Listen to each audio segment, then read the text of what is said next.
Welcome to the Indie Scientology podcast. I'm your host, Andy Nolch, and it's lovely to be here listening to the good old Strauss. Ooh.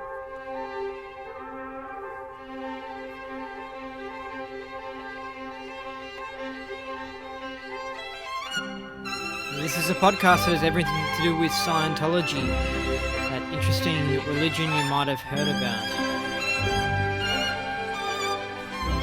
If you like the podcast, make sure you subscribe to it.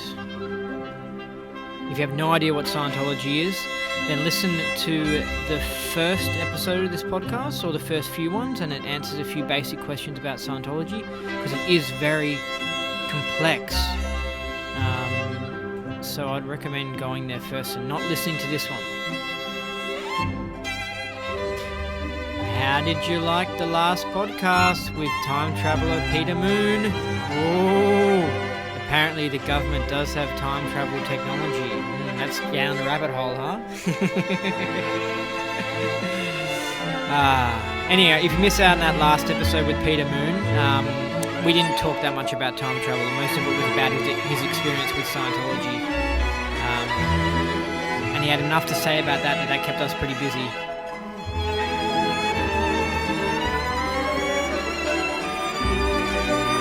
I think you're going to like today's show. This is the biggest interview so far, the longest one, a lot of data.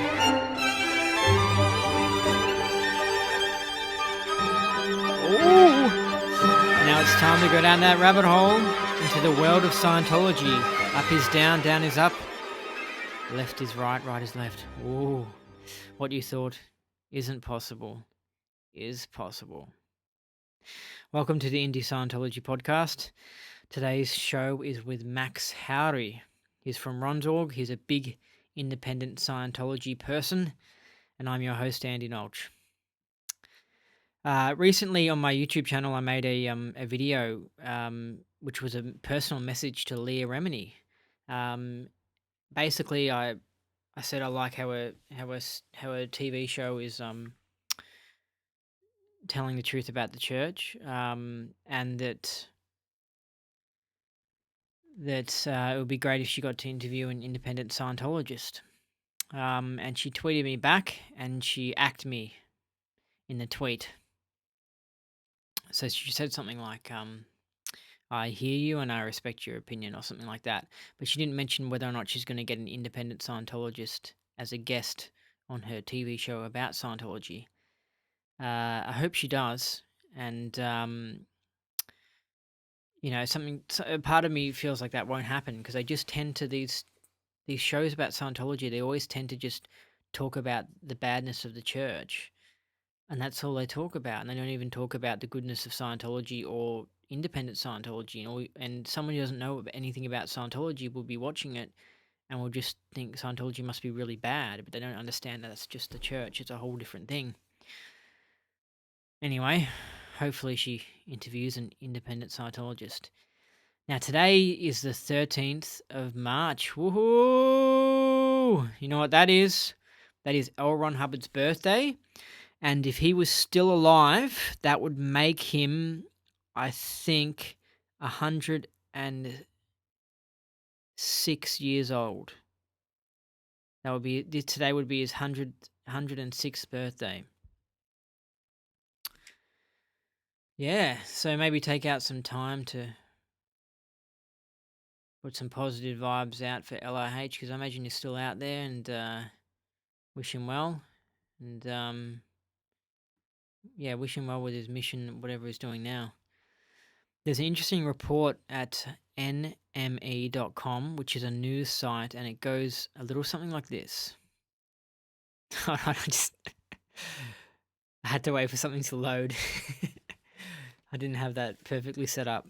It says here, Church of Scientology accused of covering up sexual assault allegations against that 70s show star.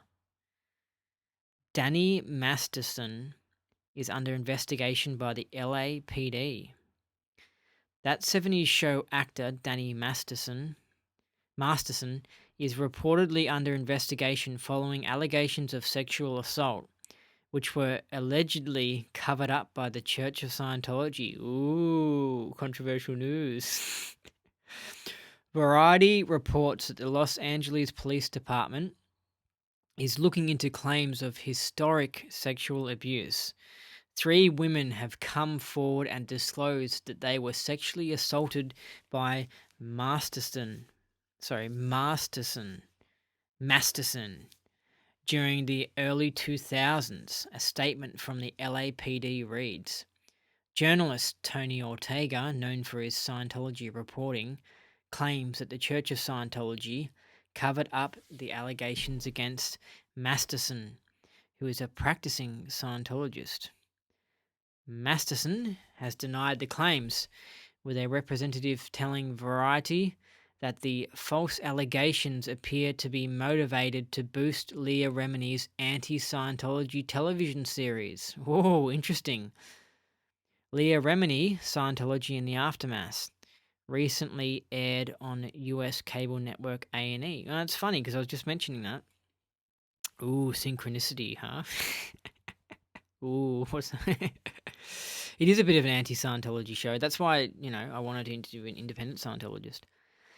The statement from Masterson's rep adds of one particular accusation. The alleged incident occurred in the middle of their 6-year relationship, after which she continued to be his longtime girlfriend. Significantly, during their long relationship, she made numerous inconsistent claims that she was previously raped by at least 3 other famous actors and musicians. When Danny ended the relationship, she continued to pursue him, even making threats to beat up his current wife, Bijou Phillips, unless she left him. In fact, we are informed by the church that the only demand the alleged victim made of the church after Danny broke up with her was asking for their help to intervene so the breakup would not be permanent. Masterson played Stephen Hyde in that 70s show, as well as Rooster in Netflix comedy The Ranch. Yeah, so he was on that 70s show, and he was the character that had the curly hair and always sort of looked angry, sort of.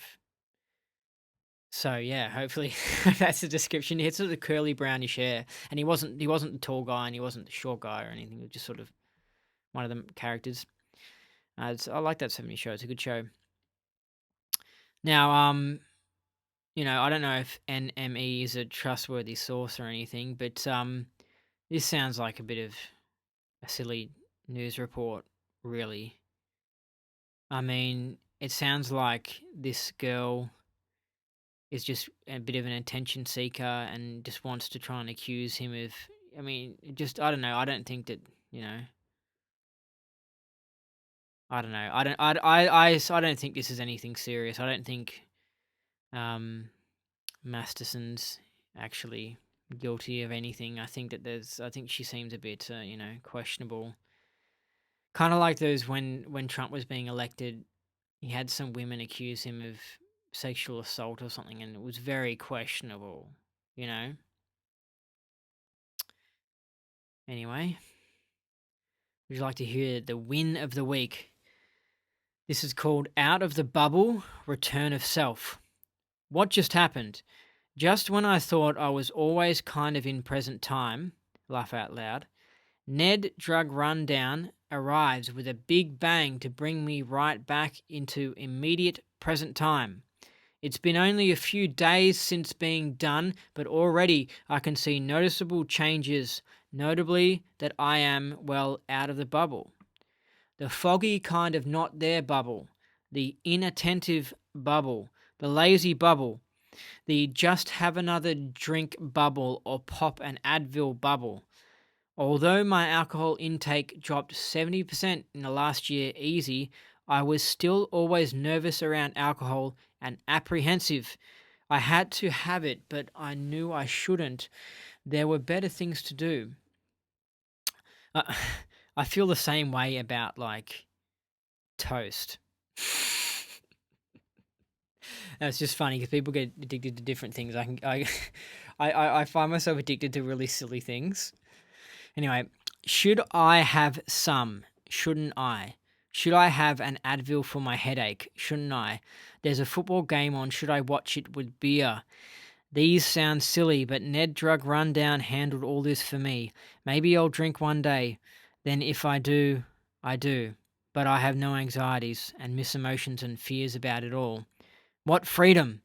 It's like walking into a new world of possibilities, rehab of perceptics, a new me, a return to my old self. Hey there, buddy. Drugs and alcohol are not part of you and are not native to you. They dull you, they can limit you. And I was indeed feeling limited. So what now? Well, I ate apple with some salt on it today, something I used to do as a kid. I want to try that. Sounds interesting. What else will I do? I feel calm and at peace, in control, with a whole new level of perceptics. I think they call it extroversion. Thank you, Chris, my auditor, and LRH. Truly magical stuff. Great success story. Don't know who that was from. But anyway, you know who you are. Good success story. And yeah, those druggedy drugs. They're not any good. I actually I'm actually kind of allergic to chemicals. Everyone's sort of allergic to drugs and chemicals and all that, but I'm sort of like properly allergic to them. So if I take them, like even beer or whatever, I might just yawn a few times or something, but it just doesn't go well with me. So um, I've had the I've kind of had I've never really been able to get addicted to any of these sort of substances because my body just doesn't agree with it, which it's like it's a good aberration to have basically because it forces me to be healthy. And in the past few years, I've been seeing a naturopath and I'd worked out all the things I was like sort of properly allergic to. Um, and it's basically forced me to be like this sort of like organic hippie health freak. Um, because I mean, everyone should really eat well and eat, take vitamins and eat organic. Everyone should do that. But some people it affects these bad sort of foods and stuff affect them more. And I was one of those people that affects me more. And I was getting a lot of case problems from it, actually. Well, I thought it was sort of case problems, but it was just it wasn't in the mind. It was whatever my allergy problems are. It might be some engram, I guess. But anyway, so I cut all those things out and I'm much, much more healthier and yeah, I kind of like I can't get addicted or even enjoy any of these substances. And I remember I used to see people taking drugs or whatever or drinking alcohol and it was always sort of like um kind of annoying because I could never really like them, but it works out really good. Basically what I'm saying is that I had an awesome aberration and that was the immune system problems. It was a good aberration to have. I used it to my advantage because who knows, maybe I could have instead of really liking nibbling on nuts, I would be really liking, taking drugs and that sort of stuff. Because I do find I could get sort of hooked on like eating too much toast or just like little silly things like that, or maybe having too many cups of coffee or something like that. But it could have been a drug thing. Anyway, here is a Scientology joke. Get ready. How many OTs does it take to change a light bulb? 7. 1 to hold the light bulb, and 6 to turn the universe around it. Ah, la, la, la, la, la, la. It's a good one, huh? I like it. That was a good one. All right. Coming up is an interview I did about 10 days ago now with Max Hauri from Ronsorg, an independent Scientology organisation. I think it's the longest interview I've done on a podcast. It just happened that way. And it was great. He's very highly tech trained, and I had a lot of questions for him. And if you want to see, during this interview, Max for a few minutes actually takes me around inside his Ronzorg. And so you can see inside the Ronzorg. But if you want to see that, go to my YouTube channel and it says Tour of Ronzorg. It's a video that's called Tour of Ronzorg or Inside a Ronzorg. And you can actually watch the footage and see what it looks like inside an independent Scientology organization and Ronzorg in Switzerland. So I mean, you can listen to it in this interview now, and it still makes sense, but it won't be as we won't actually be able to see what we're sort of talking about on the screen. So I recommend doing that, and let's do it. I'm gonna click play on this bad boy. So let's check out this interview with Max Hauri. Today's guest is with independent Scientologist Max Hauri from Switzerland. He is associated with Ronzorg and is a highly trained tech terminal. Max is a Class 12 auditor and has been active in the free zone since it began in the 80s. He is a public figure and so is very well known in the independent field. The king of Ronzorg, Max Hauri. How you going? Are you there, Max? Hi, Andy. How are you? I'm great. What are you up to these days? Well, we had just a busy day after this Saturday. This is normal. On Saturday, we have a lot of people and the Ronzorg was full. So, yeah, we had a good day. So you just finished up at work? Exactly, yes. Half an hour ago. What's at Ronzorg, what's your exact post? Actually, I'm the commanding officer of the Ronzorg. This is my main job. Of course, I have additional job like being the chairman of the Ronzorg committee and the chairman of the SDSS. Those are also two important hats. So you you wouldn't call it ED, you would call it, you wouldn't call it executive director, it would be more commanding officer. Well, I do not give so very much on this title. I mean, didn't really look for the difference what is an ED and what is a CEO. At a certain time, we used ED in the org, and then later it was used CEO, and so we use actually somehow the term CEO, commanding officer. Yeah, and because I know you're a highly trained tech terminal, so you're Class 12 trained, correct? Yes. So are you doing CSing at the Ronzorg? Well, this is not so much my job here now because I'm really the CEO. My wife is mainly the CS and she is also auditing. And we have now, together with me, we are 8 staffs plus 2 or 3 part-time staffs. So I try to keep me out of the business of auditing because all the other terminals are tech terminals, except one now, which is coming new, the number 8. And I try to keep the Ronzorg or all the functions which has nothing to do with division 4 and 5 rolling. Yeah. This is a bit my hat. And I really try to keep me off of that. Even though I was in session last Monday and last weekend I was in session many hours.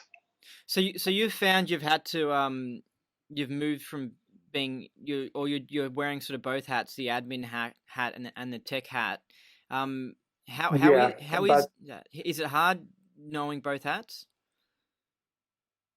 The problem is really to put an org there. This is much more difficult than most people think, and it's a hard job, especially Div 6 to get it rolling and to make the marketing, which we actually neglected in the last 30, 40 years, we can say. I mean, that was really done very, very badly, and quite the opposite. We have so bad reputation today that we first have to find out how to do that correctly. So do you think when the Ronzorg started, you were just more busy getting it set up and you couldn't quite focus on Div 6 that much? Yes, we didn't put so much attention on Div 6. So I always knew and I always tried and I always pushed. But one of the biggest obstacles were actually that we had all this problem with the copyright. whenever you tried to do something with the technology, then the church was here and tried to bring you in a court case, and you tried to avoid that. And if you want to make proper Div 6, then you shouldn't have a copyright problems. Otherwise, you're always ending up there.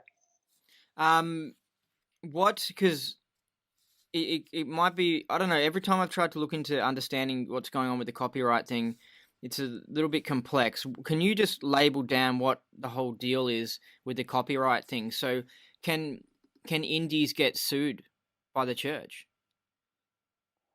I don't think so. I really don't think so. But the most of the people leaving the church, they are so implanted that they think they can be sued for that. But I really don't think they can. I mean, I started with all the stuff when I wanted to resolve that. We started in Russia, and before in the 90s, we were very much under the radar. We tried to be not visible, which is very bad for Div 6 anyway. And so I knew I have to do something when we started in Russia, because in Russia we suddenly had more than 1,000 people, and they started to print books, and they started to do everything which is infringing copyrights. So I started to that, and the first thing I wanted to see was a court case someone lost with the church regarding the copyrights. And do you know what? I couldn't find a single one. They were all handled by settlements, always. So that was the first point I had to say, this is fishy. There's something wrong with it. Well, what happens with the settlements though? What did the people who were selling the books lose a lot of money, or what? No, that was strange. That was really strange. For example, here in Switzerland, there was a center. It was called the Advanced Ability Center Langenthal, very close to where I live now. And I looked at this settlement, and I couldn't believe that there was paid 20,000 Swiss francs, which was quite a lot of money then, to those who lost the case or who signed these settlements. But they signed for that they are not making any copyright infringements anymore. And if they do, they would pay for every instance 5,000 Swiss francs. But basically, they got 20,000 Swiss francs. I couldn't believe that in the beginning. They got the money. Yes, not the church. So, wow, that's good news. And do you, with your Ronzorg, do you run into any problems with copyrights at the moment? Not at all.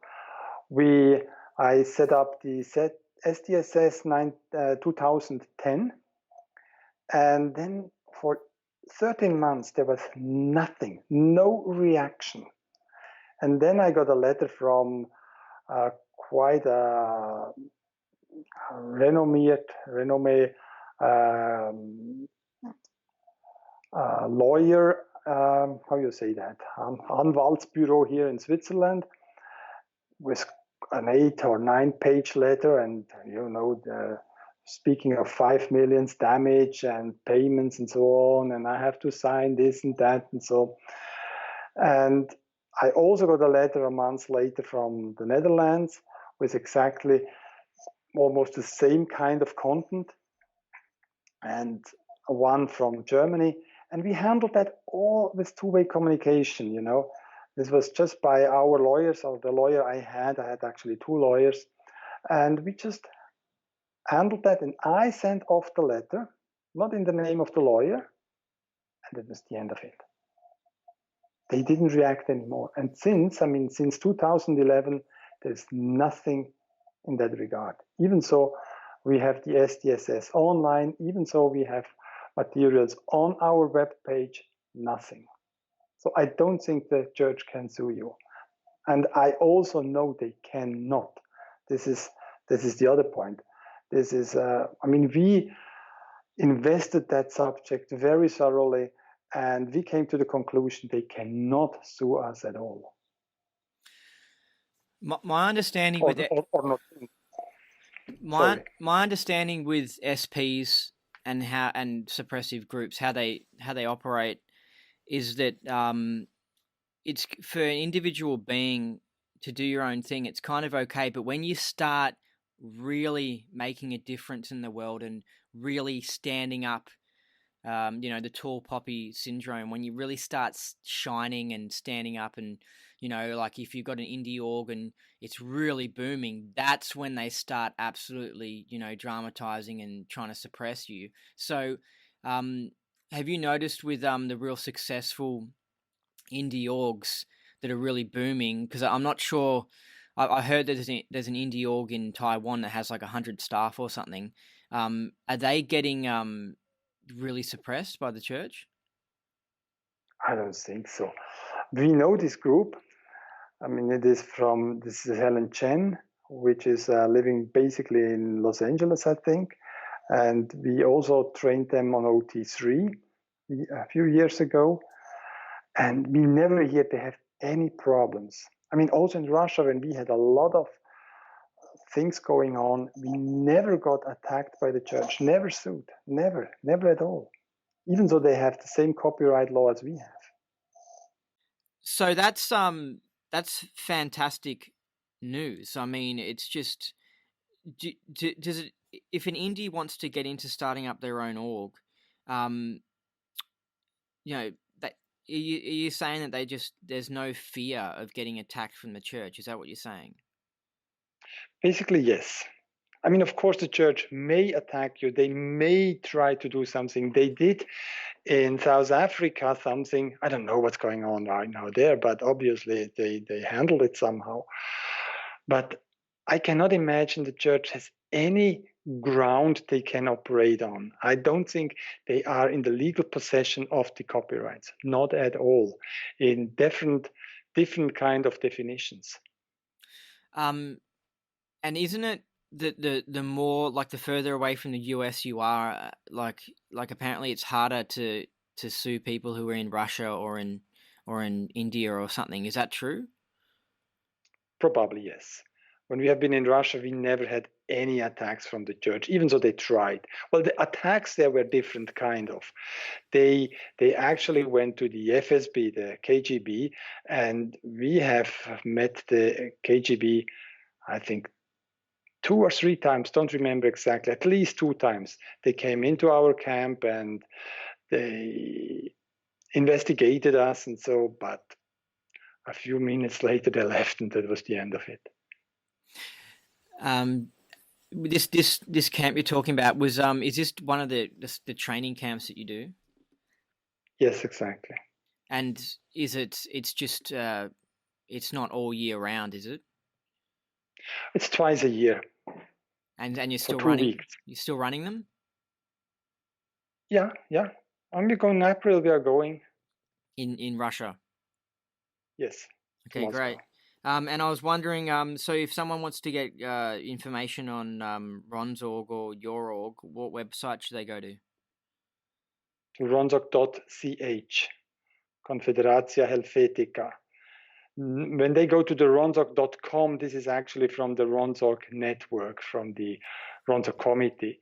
So this is information for an auditor. This is information for other people. I mean, for auditors and orgs, but it is not really for new people. Yeah. So ronsorg.ch is for someone who wants to try out Scientology, Exactly. one of the orgs. Yeah. Yeah. I mean, And here, this is for Ronzok Grenchen. did you say training? Sorry. No, it is for Ronzok Grenchen. Grenken. Oh, okay. The village or city I'm living in here is called Grenchen. Yeah. But what if someone's a Russian? They want to go to Ronsorg in Russia. Well, then they should look. I mean, they can come to this ronzorg.com page and take a look there. There are the Ronzorgs are listed on it. So when a Ronzorg is listed on the ronzorg.com page, then you know it is a Ronzorg, even though it has another name than Ronzorg. Yeah. And could you you're in a Ronsorg right now. Where are you? Are you in HTC? You mean I myself posted or? No, are you in the room of HGC of your Ronsorg right now? No, I'm in my office here. This is the CEO's, the commanding officer's bureau. Oh, yeah. Can I see what it looks like? Yeah, let me show you around here. So here is my computer here, what you can see here. Oh, yep. There's a little bit of a shelf here. And this is just the outside, but you don't see anything because it's the middle of the night. And then this here is the desk of Ivan. He's an auditor, but here he works normally when he's not in session. That's his office. This is the com station here. And this is the org board here. Let me see that I put it correctly. So yeah, that's the org board. Do you know what I'd love to see? I'd love to see the course room. Yeah, let's go.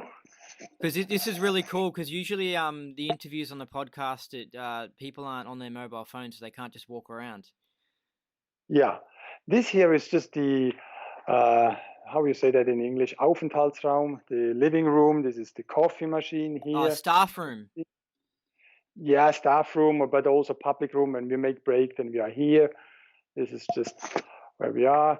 So now I go in the course room, but I have first to make some light here. So, and here I also have to make some light. Takes a moment because the light,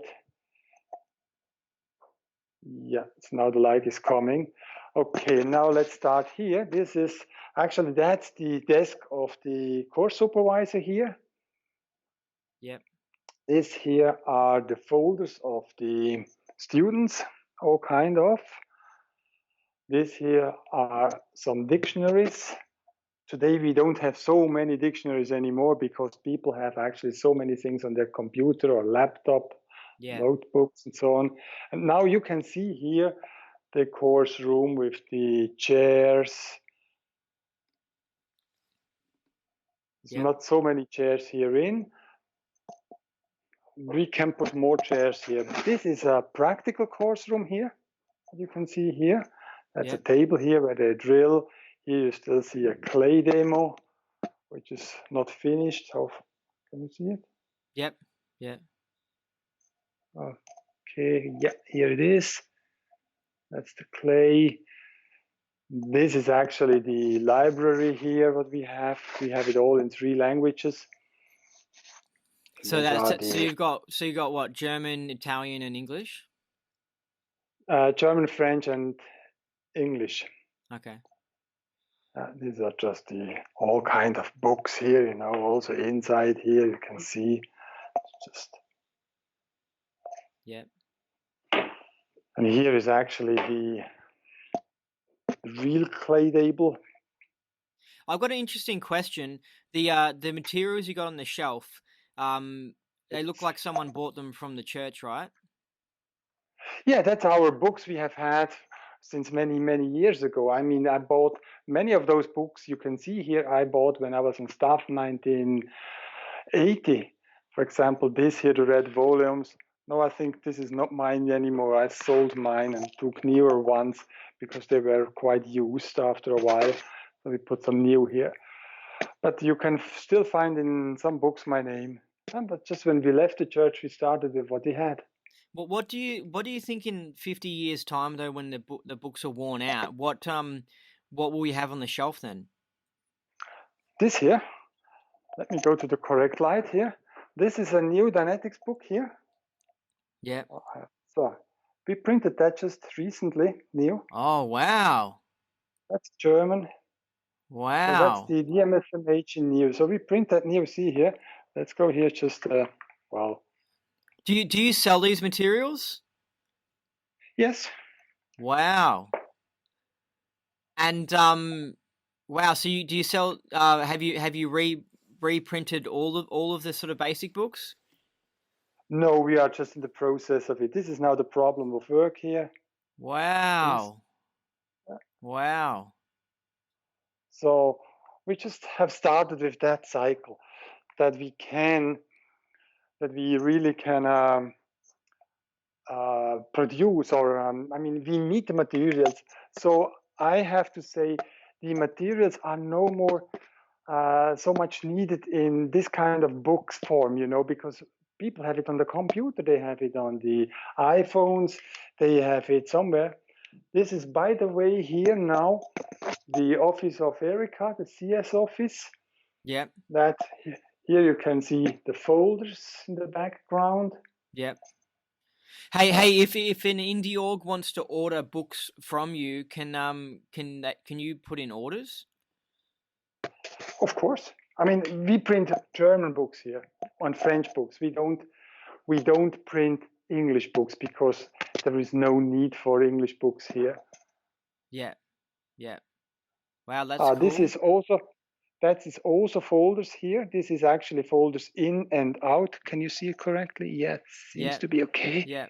That is just, that is just folders out here. No, that's folders in. Here is folders in. Then folders come in here, and the different auditors can here have their folders, and they can take it from there. And this is from the professional auditors here, and there is auditors who are co-auditing here, or this kind of auditing. It's all here. Yeah. Hey, just about that indie org in Taiwan, is it there really an indie org that big that has that many staff? I think so. They really have a big org there. This is what I always hear. What about the one in Israel? That's also a great org. This is I don't know how big they really are. They are. Have you seen the org? Can I go back to my place, or you want to see something else? Well, HGC would be great to see HGC. Okay, let's go. Let's walk up here, because this is the org down here, and the rooms are in the building somewhere. I just go up here now, the stairs. The artistic theme of the org reminds me a little bit of AO's Advanced Orgs. Oh yes, we have an artist, and he brought us the pictures, so we can use them. We had a vernissage here. So this is now an auditing room here. This is actually the auditing room of Dirk and Melinda. Melinda is our daughter, and Dirk is the son-in-law. Hey, what sort of e-meter is she using? Can I see the e-meter? All kind of e-meters. This here is now the ability e-meter. So I hope you see it. Yep. Oh yeah, here it is. That's an ability e-meter from Barry Pemberthy. And we use also Russian e-meters. Great. So yeah, this is also a bed here. Sometimes we use that also for a bedroom, you can see. Yeah. Again, a nice picture here. Yeah. What part of town is your org located in? Very much in the middle. Very much in the middle.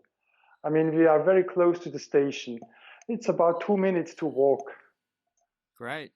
To the station, and there's another station. It's about 8 minutes to walk. And when you want to go to the center, it's just actually in the center. It's just go out of the door, and then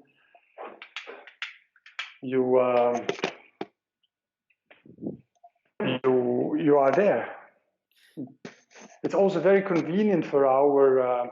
Let's show you the other auditing room upstairs. This is now. It's took the wrong button here. Okay. Hello, Max. Here you are. Hey, you're back.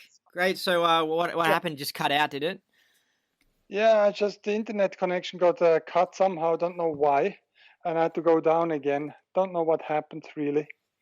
So, but I'm back in the org then. I can't see you though. Yeah, but I see you. So now I changed that. See, now we've done it because I'm in the screen now. Yes. Finally. Yes, now it's much better. Finally. See, we needed that mistake to happen so that we could sort out this problem. Exactly. This is exactly how I wanted. So I switch off the light here in the org, and I wanted to show you actually another auditing room, but the connection failed, as you can. So, good. Then I go back in my office. Can I ask you some hard questions about the stats of the org? Yes, if you want. Well, if you got an indie org with if there's an indie org with 100 staff, I assume that they would the people who are running it would be making a good living off that. So, what sort of living do you make off an indie org where you've got staff around 10? What exactly do you want to know now? How much every Like staff like earns, no, or like how like what much? sort of like the person who like you own it, right? Yes, we own actually this building. We have built this building a few years ago, and here we are. This is really our own building. Yeah, and so what sort of money do you make running your org? It is, well, I don't know exactly now. It's probably 300,000 a year. So, but as in like do you earn an average income running it? Rather a lower average income, but not the staffs really can live from it. Yeah, so you're you running this org, it's not really volunteer because you're actually making a proper decent amount of money. Absolutely, absolutely. I mean, the staffs have an income, have really an income, and they can live with that. It is not just something, yeah, they need good to moonlight or something. Yeah, yeah. Oh, well, that's really good news, isn't it? Absolutely. I mean, you can make a living out of it. It is, I don't know why you shouldn't. This is really something which is unbelievable what in the church happened, that they have no income at all for the staffs. It's a big overt, actually. Yeah, and I mean, from what I noticed in Melbourne is that they're just not even taking Div 6 seriously because even even though the church is sort of corrupted and stuff, the Melbourne church, for example, was still making good GIs in the late 80s, because they had at that time they had an ED who was just keen on Div 6 and would just body her out and would just really pump the Div 6. So they had a high turnover of public, but they still actually made some decent gross incomes. Yes, yes, it is possible. And what is really wrong in the church is that flag or the AOs, they take away all your publics you have, and then you Yeah, are here with a Div 6 yeah, yeah, only, you know. yeah. And staff, they take the staff. So I noticed in Melbourne or whatever, they would have some they would have the Div 6, just getting, started, just getting set up, and then of course the Sea Org would come and take a few staff members, and then suddenly there's no Yes, more Div 6 anymore. exactly. They take everything what you have. I could They I take could the staff, they yeah. take the public. I could just see how the command intention, the orders coming down from COB was just, cross ordering and just cutting things up and stuffing things up and making it hard for the ED. In fact, I really feel sorry for the EDs because they end up being just quite PTS. Whereas I can see with you and what you've got, you can do your own thing and you can enjoy it. You don't have someone hanging over the top of you, a big brother, screwing up you saying you can't do this and you can't do that. Exactly. This is the point. And this is actually how it was when I started, you know. I mean, I was in a class 4 org in 78, and the CEO or the ED then was more or less independent. But for example, the missions, they were fully independent. They did what they wanted, and they were not pampered by the management or so. They left them alone and they could do whatever they want. And that was quite a difference to what came later, especially after the San Francisco Mission Holder Conference, when they really degraded all those missions to I don't know what, but they couldn't be independent anymore, and this destroyed a lot in the movement of Scientology. Yeah, because it's just like like it's just stupid. It's like me being in Australia, sending messages to you and your org telling you how to do things, and it's just like I don't know what the people of Switzerland, how they think or act. You know what I mean? Exactly, and you don't know how the prices here, nothing. And in Russia, for example, we said, okay, listen, guys, you make the orgs, we bring the technology, and you adhere to the technology, but how you set up an org, this is your business. Oh, that's a really good And we let question, them. though. That's a really good question, though, because you do standard tech, right? Yes. So what about standard admin? That's a good question. Well, we have it actually all in the green volumes, but we really face big problems in having strong CEOs, commanding officers. What we have is good tech terminals, we can do that. But for admin, we lack a lot. All those structures we have had in the 70s got destroyed by COB and the church. And so that is really a big over what happened. And all the admin terminals who were really qualified left the church. They went into the private industry or whatever you call that, and they just went away, and we don't have them anymore. I So this is something we have to rebuild. Yeah, I noticed that with the admin tech, it's best to have the tech and read it and try and apply it, but not be a Nazi and not be literal and not follow it 100% to the letter, because you got to, like, I just feel like you got to adapt the admin tech and the ideas to your org. You know what I mean? Exactly. Mm. This is how it is. When you're looking at I mean, in the years, the 60s, when LRH made a lot of the admin, uh, of course, there was no internet, there was no social medias, there was nothing like this, and we have to use that today, and we have to apply it to that, and we can no more apply what was done then,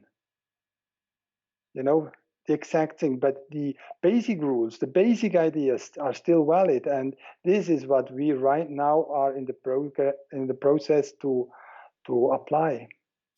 We have to learn it. I have now very happily have one person. She is studying OEC 6 by the check sheet, and she is going to apply all those stuffs. And she comes to me and explains me, look, Max, this and that, and we do this and so, and we are going to really apply that. This is a random question, but are you available to hire for private auditing? Sorry, what do you mean exactly? Are you personally available to hire for auditing? If someone wants to come and to be an auditor here, No. If someone wants you to audit them. well, normally I give them then to the auditors we have here. I mean, Erika is an auditor, Ivan is an auditor, Dirk is an auditor, Melinda is an auditor. So we have quite some auditors here, so I would delegate it to them. Okay, yeah, cool. Now,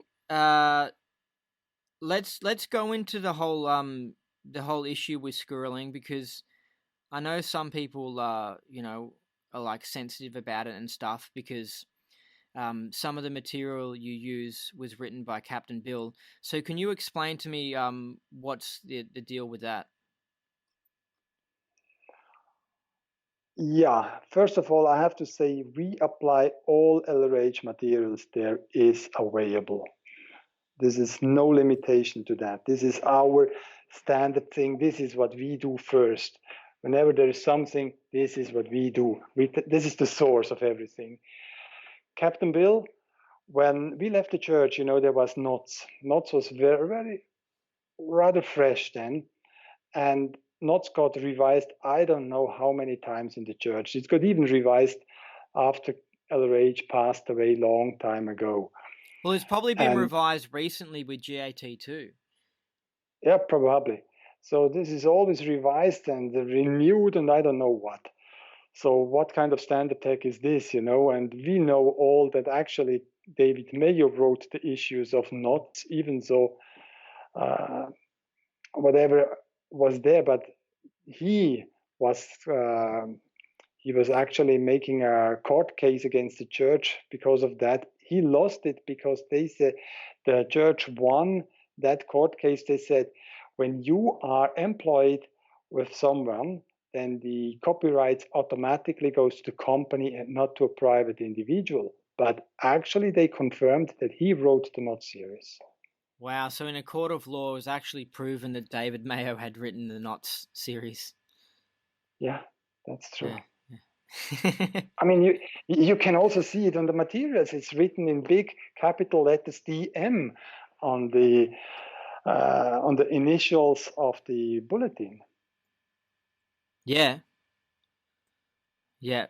Um, but hold on. This is I know this is a hard question or whatever, but because my understanding was that Ronzorg did, you know, the above OT3, it was a bit different to the independent field. That's right. We start actually after OT3, we have Excalibur, which is more or less equivalent to the knots. This is the same kind of things. And then we go further with further OT levels like OT 9 to 16 is a block as a part. And then we have OT levels above it, which goes into, I mean, up to OT 8 or knots or Excalibur. The church is OT 7, we call it OT 8. But that is just a number, but the level is the same. And Captain Bill says, up to that level, you deal with the other determinate case.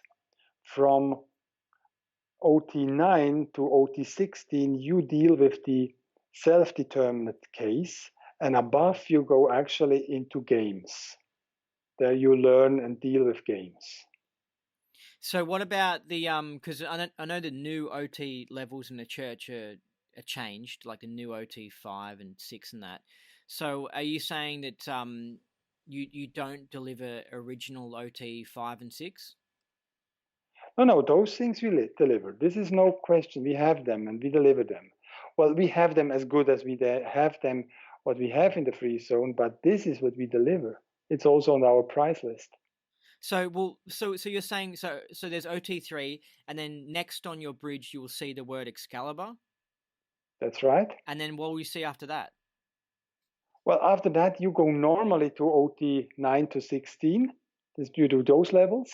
So And then after that, so Excalibur has OT 4, 5, and 6 as a part of it.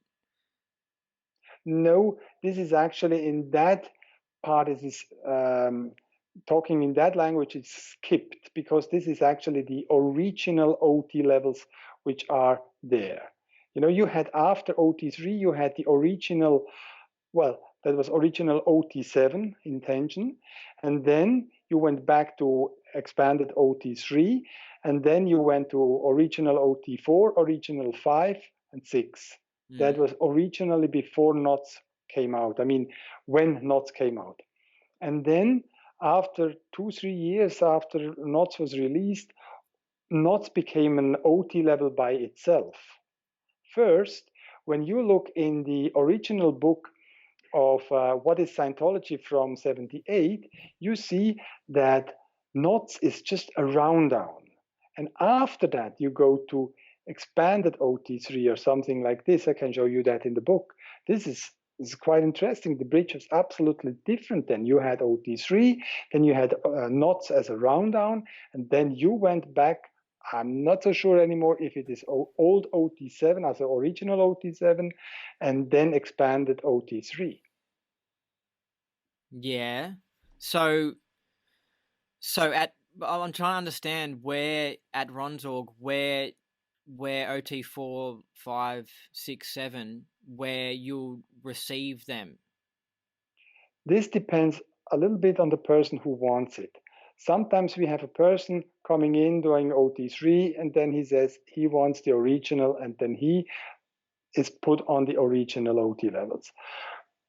Sometimes they do it after Excalibur or knots, but quite regularly they do it after they have completed OT48, which is that what Captain Bill has offered us.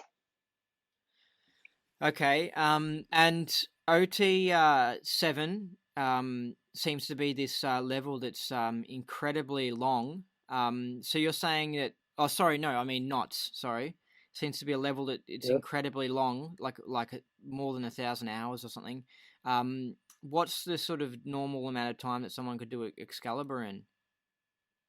Normally, a person is between nine months to 1.5 years on that level. So you're not going to get someone on it for 6 years or something? No. What's the deal No. with that? Can you somehow explain that? Well, look, I think the church doesn't have so much materials to do anymore after knots. So they have to keep them busy. Really? Because Well, it seems like from what I've heard, I've been listening to some people who were disaffected, and they would say that the first 6 months they got some wins, then after that they were just bogged down on it and stayed on it forever. And what's so do you think that's are you saying that's the church intentionally misapplying the tech, or just the church not understanding how to deliver the tech? Yes, both, I think. And of course, Captain Bill brought us really some tools which some people, most of the people actually run into when they are on Excalibur or when they are on knots. And this is really gruesome if you cannot handle that. And that saved actually our neck. I mean, people always complain that we squirrel or something, but actually it saved our neck to get out of this charged area which knots you can run into when you do knots or even you do Excalibur. I've heard that it seems like this can cause sort of cancer in some people. Like it seems like, I don't know what it is, but it seems that when they're staying on this thing for 6 years or whatever, somehow some people have been getting cancer, and so are you sort of saying that Captain Bill sort of has fixed it up so that when you do Excalibur you don't get cancer, basically? Well, I wouldn't say that with the cancer, I would exclude. I don't know if cancer is really a product of misauditing. And so there have been a lot of discussions on the internet about that, especially about 5 or 10 years ago. But look, when I recall the times when I've been on staff, what have the staffs been living from? Cigarettes and coffee. That was their daily life. Yeah. And it's not really healthy. And then they have to work like mad that they can survive. They have to moonlight, and they have a normal job, and they have a job beside that they can make enough money for going to flag. And they're always some kind of a PTS situation. They're always in a it's quite difficult to survive in the church when you do the OT levels. You have to make a lot of money. I think that makes sense because I heard of someone getting cancer when they were clear, and I don't even think they'd even done any of the O2 levels or anything. Yes. Yeah. So, I mean, that needs really proper investigation to see what's going on. And don't forget, many people get cancer anyway. This is not just a matter in Scientologists, but they don't talk about it. I noticed that some of these people who get disaffected, and they were, I like, without getting to too much specifics of the OT levels, maybe you could explain this to me. I'll notice that some of these disaffected people, they'll be talking about how they did the OT levels and how they were on it for 3 years or something. And then they would say, at the end they'll get upset and say Scientology is crap and all these sorts of things, and that it's not true, right? And I'll be thinking, well, how the hell were you going in session every day on your solo knots or whatever? I was just like, how, if it's not true, then how the hell were you even running it in the first place? How are you even executing it? And if it's dodgy, then after day 1 or day 2, you would have been complaining. But like, I just find it bizarre that they can run something for 3 years and then go, oh, it wasn't working, it's bullshit, and I don't know, it's just strange.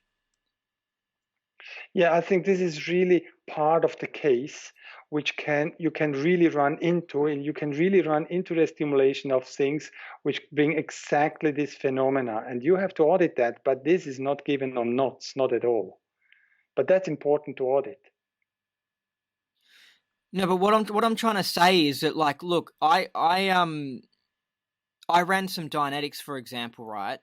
And Yes. I'm a bit of an occluded case, right? So I ran it for maybe, I tried my best, and then of course, sort of stopped, and then because we ran into problems, right? But these people who have left were running their OT auditing for like 3 years, right? And then Yes. they say, "Oh no, it wasn't working. It was bullshit. It was made up." And I was just thinking, hey, I had problems with Dianetics, and after 10 hours or whatever of trying it, I wouldn't be running Dianetics for 2,000 hours if it wasn't working, or if it wasn't doing anything, or if I couldn't execute it. I just think it's bizarre. I was just like, how the hell are these people executing the auditing commands if if it's bullshit? I don't think they considered it bullshit from the beginning. I really think they had wins in the beginning. And then This they is what changed I their perceive. mind, Uh, and thought they were making it y- up or something. Yeah, as I said before, they run into case which make them believe what they say. It is really you. I mean, don't underestimate what you audit on the OT levels. This is quite something you handle. You handle a big chunk of case when you go to OT3 and Excalibur or NOTS, whatever you call it. This is huge amount of things you are auditing off here. And sometimes if you do not handle that correct, you get into real bypass charge. Believe me, this is not, you shouldn't take that, you should take that serious, just put it in that words. Yeah, And, and and, and, and, in, and in top, what we also have to say, what we face every once in a while and quite regularly, we're getting people from the church, especially from those people earlier in the church, they hadn't any grades, they hadn't any Dianetics, or really little of that, and they came with that kind of case state. They came onto the OT levels, came into knots, and then they come to us. yeah, yeah, because I've noticed this not taking seriously of the grades. It really pisses me off because I don't know, people just aren't getting into the grades with especially the people who were involved with the church in the 80s and the 90s and the 2000s. They were really not diving into this grades, you know. Yes, exactly. I mean, they didn't get auditing, and they should have get a lot of grades auditing. They should have get Dynetics auditing, but quite regularly, when I look what they got, well, they got a little bit of grades and so, but then they stopped somehow or hadn't the grades. And I'm sometimes shocked what classified auditors we find who hadn't the grades, even on the OT levels. Yeah, it's I don't know. It's just I mean, I've done the grades and I think they were kind of quickied, but it just, I don't know. I personally wouldn't. I don't know. I wouldn't accept a CS that said, yeah, you can attest to clear. I'll just be like, hey, hold on. I don't know. I want to at least try these things. I just didn't. I really didn't like what was seeing. Um, Yeah, yeah, yeah. Anyway, um, fully agree. I mean, in Russia, for example, normally when someone attests clear there, he had between 300 and 700 hours of auditing. yeah. Same with us here. With with the tech specifically, right? I It seems like in 83, 84, 85, 86, LRH didn't do much, right? He might have been writing Mission Earth, but like, it seems like he was definitely still alive in 82. Um, do you think that he was alive in those last few years? And do you use tech that was released in 84, 85, or 86? That honestly, frankly, straight out speaking, I say it's very difficult to say what happened with LRH since the end of 72. We we really don't know what really happened. This is the bad thing. Many issues from, especially from 78 and later, we have to say they are a fake. They are not LRH. Oh, so hold on. Does that include the natural clear stuff? Yeah, take a look at Dynetics. Let's take a look at New Era Dynetics, Ned. They're very strange things. I mean, I came into Scientology in 78, exactly in that month when all those stuff was, or in those years when this was written. And Scientology was expanding like mad. And then in 79, when I got my training, I was class 4 auditor. Then I did in the beginning of 79, I did the Dynetics course, the net course, and I did the academy. And then what I had to do as an auditor was I had to deliver Scientology CS1 to people who never had Scientology before because they wanted and needed to do the Dynetics clear check, the DCSI as we called it then, the CCRD today. They had no auditing and we had to attest them. Can you imagine? That was my job as an auditor. They could hardly spell the word Scientology and they got attested clear. I just find that unbelievable. Can you explain that again? People came into Scientology and they read about Dynetics clear, or they were told about it. Oh, you mean And natural they thought clear? natural Oh, clears, okay. yes. Sorry. Yeah. Yeah, that's what happened to them. And this is what NED was, it brought a huge avalanche of quickie into the church. I mean, It did, yeah. It was epic. So people would just would read natural clear and they would feel like that they were probably natural clear. So then they would actually go and be able to attest to it. yes, they attested. I mean, I still have in the basement all the auditors, the magazine with endless lists of clears attested then. And we had factually when I came into Scientology, the amount of clears, I don't remember, was 6,000 or 8,000. We had something like this. And then it just raised to 30,000 or I don't know what in a very short period of time. And most of them have not been really clear. And we lost them basically all. They So are yeah, tested clear. and then it just blew from Scientology.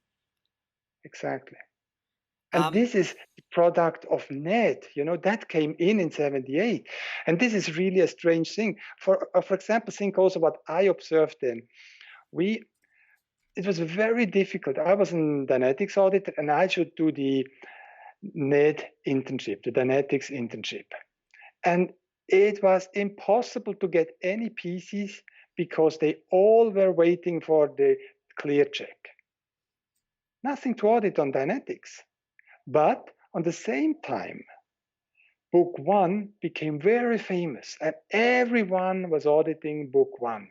Now, see, there is a new fantastic technology called NED or NED, and at the same time, Book One make the race. That's an out point. You understand what I mean? People are really very famous, are very eager to audit Book One, but not NED. Because it was impossible because everyone was clear and I don't know what. So they didn't audit NET, they audited all Book One. The big seminars was a big hype on Book One. So do you use net at Ronsorg? We go actually back to Hubbard Standard Dynetics, R3R and not R3RA. We are really in the process of really getting really rid of R3RA or NET. We actually think it is wrong. So what about the natural clear, the natural clear policy or natural clear idea or past life clear, which was that idea was released in 78 or something. So you don't accept that policy as well? No, this is not what we do not accept. I mean, it is certainly possible that there is a past life clear and that there are natural clears. It is to some degree possible, but it was really overstressed, especially in the beginning of the 80s. Don't know how much they did it later. I know from when in the Netherlands, from the org, the class 4 org Amsterdam, people went out. They said they had 10 clears in the last, I don't know what years, it was around 2005, around 2003, when quite some people left in Amsterdam org. And they said they had 10 clears, and 9 of those clears have been past life clears. Yeah, Can you imagine? yeah, I know. It's not possible. Yeah, I It's know. just I know. I noticed in Melbourne org the numbers of past life clears was just epic, and that was when I was just like, what the hell? Like, I was just like, that it doesn't make sense. To me, that means that everyone who was messing around with Dianetics in the 50s dropped dead in 1960 and then came back again. And like the numbers of people who dropped dead around about that time, it doesn't make sense, you know? yes, not at all, not at all. There were so many past life clears, It endless. I mean, it Amsterdam really org yeah. was 90%. It really annoyed me because like I think it's part of the way they set up the church in that it's like the higher you are on the bridge, the more authority you have and the more sort of power that you can wield. So I noticed that people who were, antagonistic, below tone 2, they would I don't know, I feel like they were more susceptible to suddenly being a past life clear and then they I'm a clear, you know what I mean? And also because it's so expensive to get up the bridge, um they really want to be clear, you know what I mean? Yeah, yeah. I have no idea why it is all about, but certainly it is not standard tech what happened. Yeah. So between so in the late 70s, you're saying in the early 80s, when the stuff that was coming from the church, you sort of pick and choose, you use intelligence when it comes to CSing and that sort of stuff. That's right. For example, there is a bullet policy. What's the name? Let me go here on my computer. It is called Ethics, Justice and the Dynamics. It's from 1980. And then actually we considered that quite a nice policy letter. A good summary of all those 3 subjects, But we had a little bit of problem because it was homosexuals were considered perverted. And we thought, shall we use this policy? Shall we not use it? Because we have homosexuals on our lines. And when you give them to study this policy letter, then you have to justify why is written here homosexuals are perverted. So we were about that. And then that was about a year ago or so. And then I decided, let's go to the internet. There should be some kind of program which can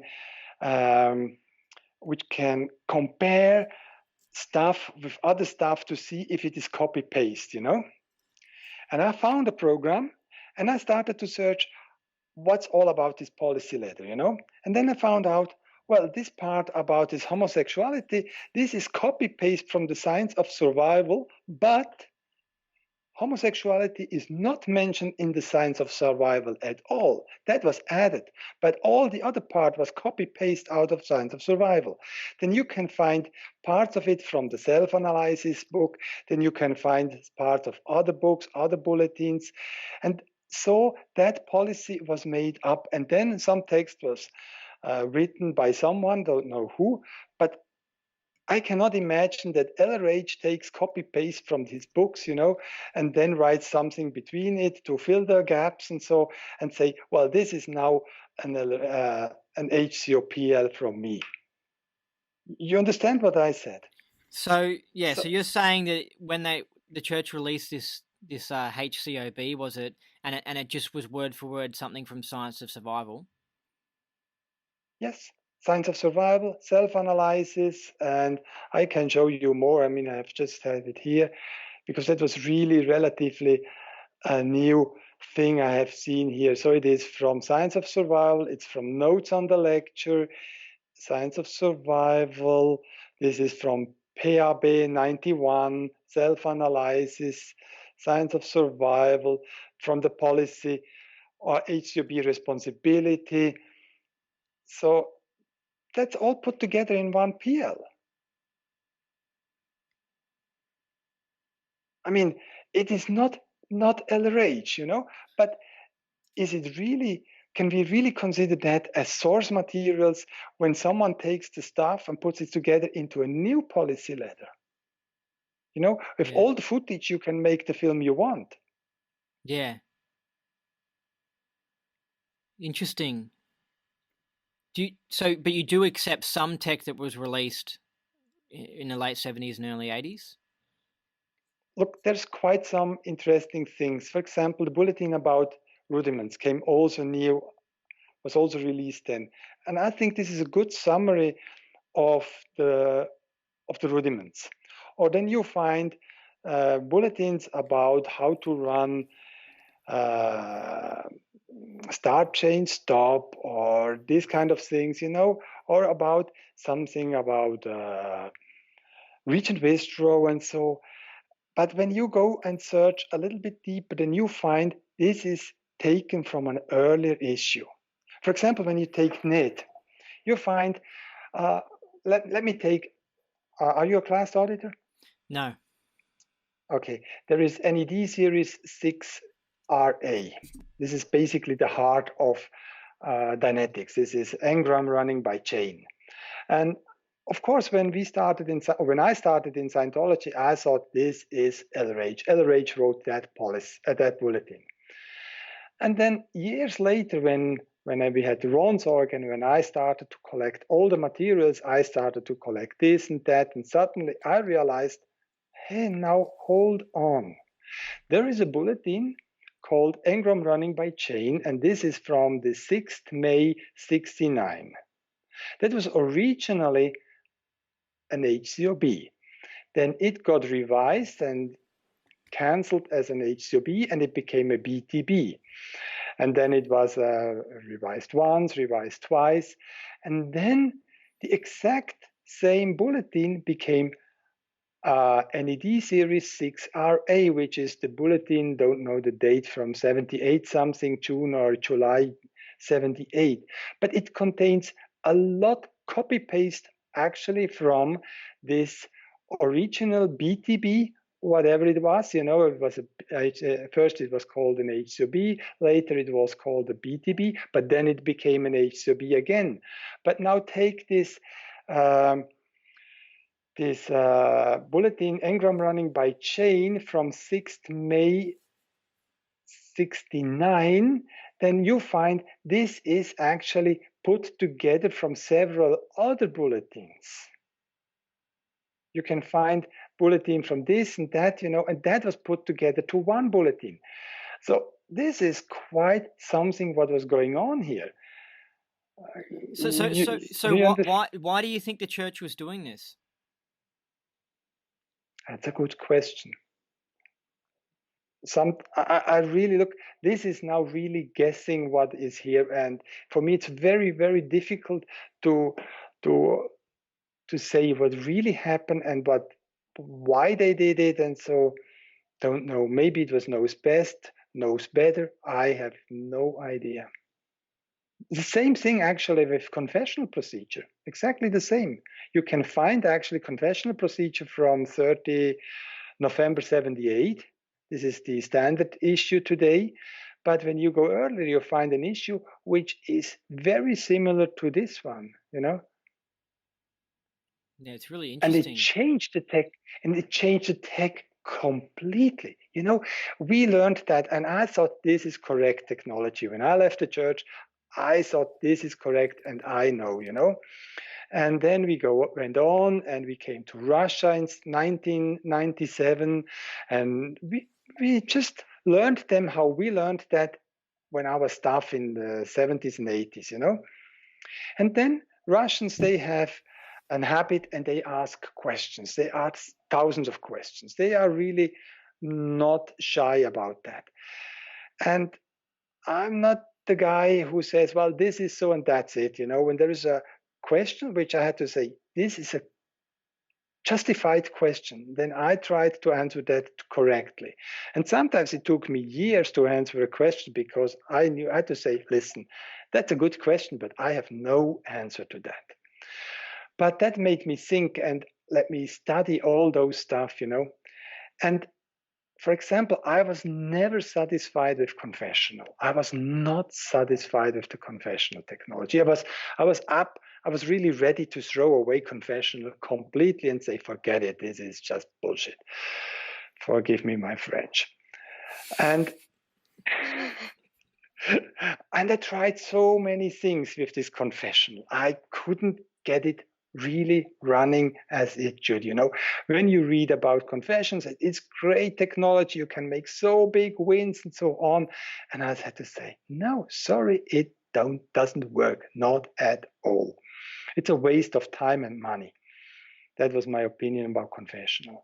And then about 10 years ago in Russia, I was in a training camp and I was looking for something else. Don't remember what it was. And I mean, today what we have, this is a big, big advantage. I collected all the stuff possible we had in Scientology. I mean, as I said before, if there is a BTB, if it is a revised BTB and revised again and revised so and cancelled, we collected it all and we stored it. And then I ran into a BTB. And that was a funny thing, what I read there. And it really struck my head, literally. I was there and I was really impossible. Because I have read that BTB before, but I really didn't duplicate what was standing there.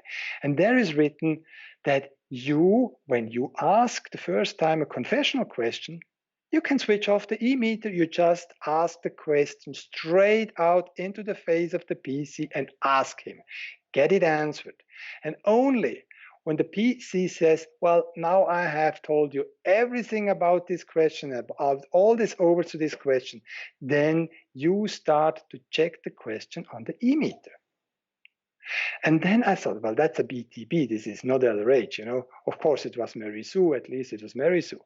But then I started a big project and I said to myself, okay, now let's study all the confessional technology from the scrap. Every issue you can get about confessional questions, get it, study it. And ho and below, LRH says it himself.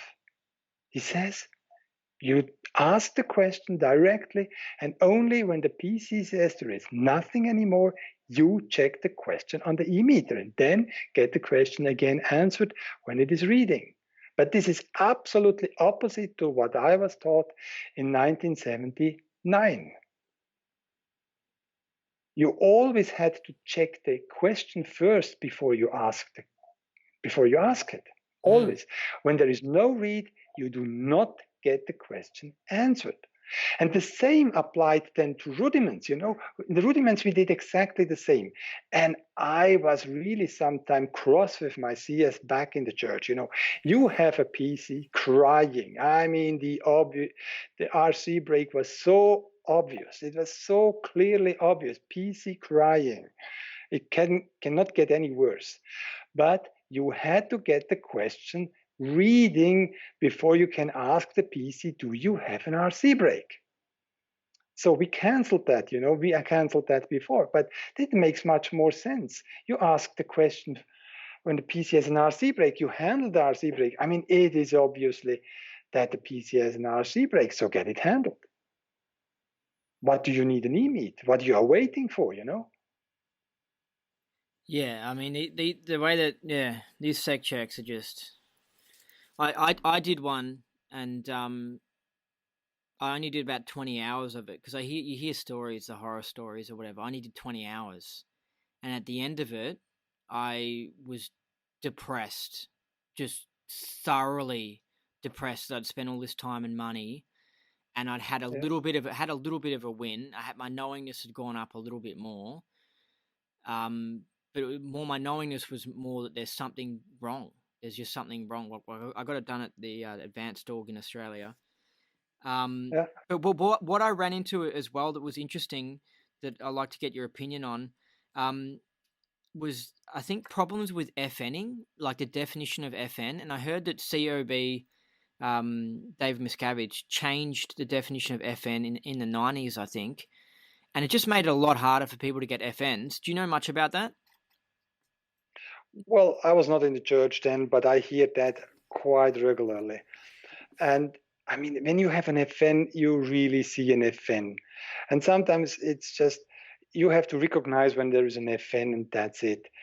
And it's not a big deal. You see an FN, you recognize an FN. I mean, look, of course, when you have an EP of a process, you need to have a real FN. It is not just one swing of a needle and that's it. Rage talks himself on that on the bulletin about end phenomena and floating needles or something. I don't remember. It's from 20 February 70, I think, is the bulletin. So when you have an EP of a great process, you should have really a nice FN. But sending a PC, for example, to examiner, I have been in qualification division when I was qualsec, when I was in the church. So I had to give thousands of exams, and you have to recognize an FN very quickly. I mean, you cannot wait 2 minutes for having an FN or something. The PC comes there, and you have to see, is it an FN or it's not an FN? You have to indicate that, and you cannot wait 3 swings for seeing if it's an FN or not. You understand? That needs a fast evaluation of it. Yeah, so it's just the 3 swings thing is just stupid, you're basically saying. Yeah?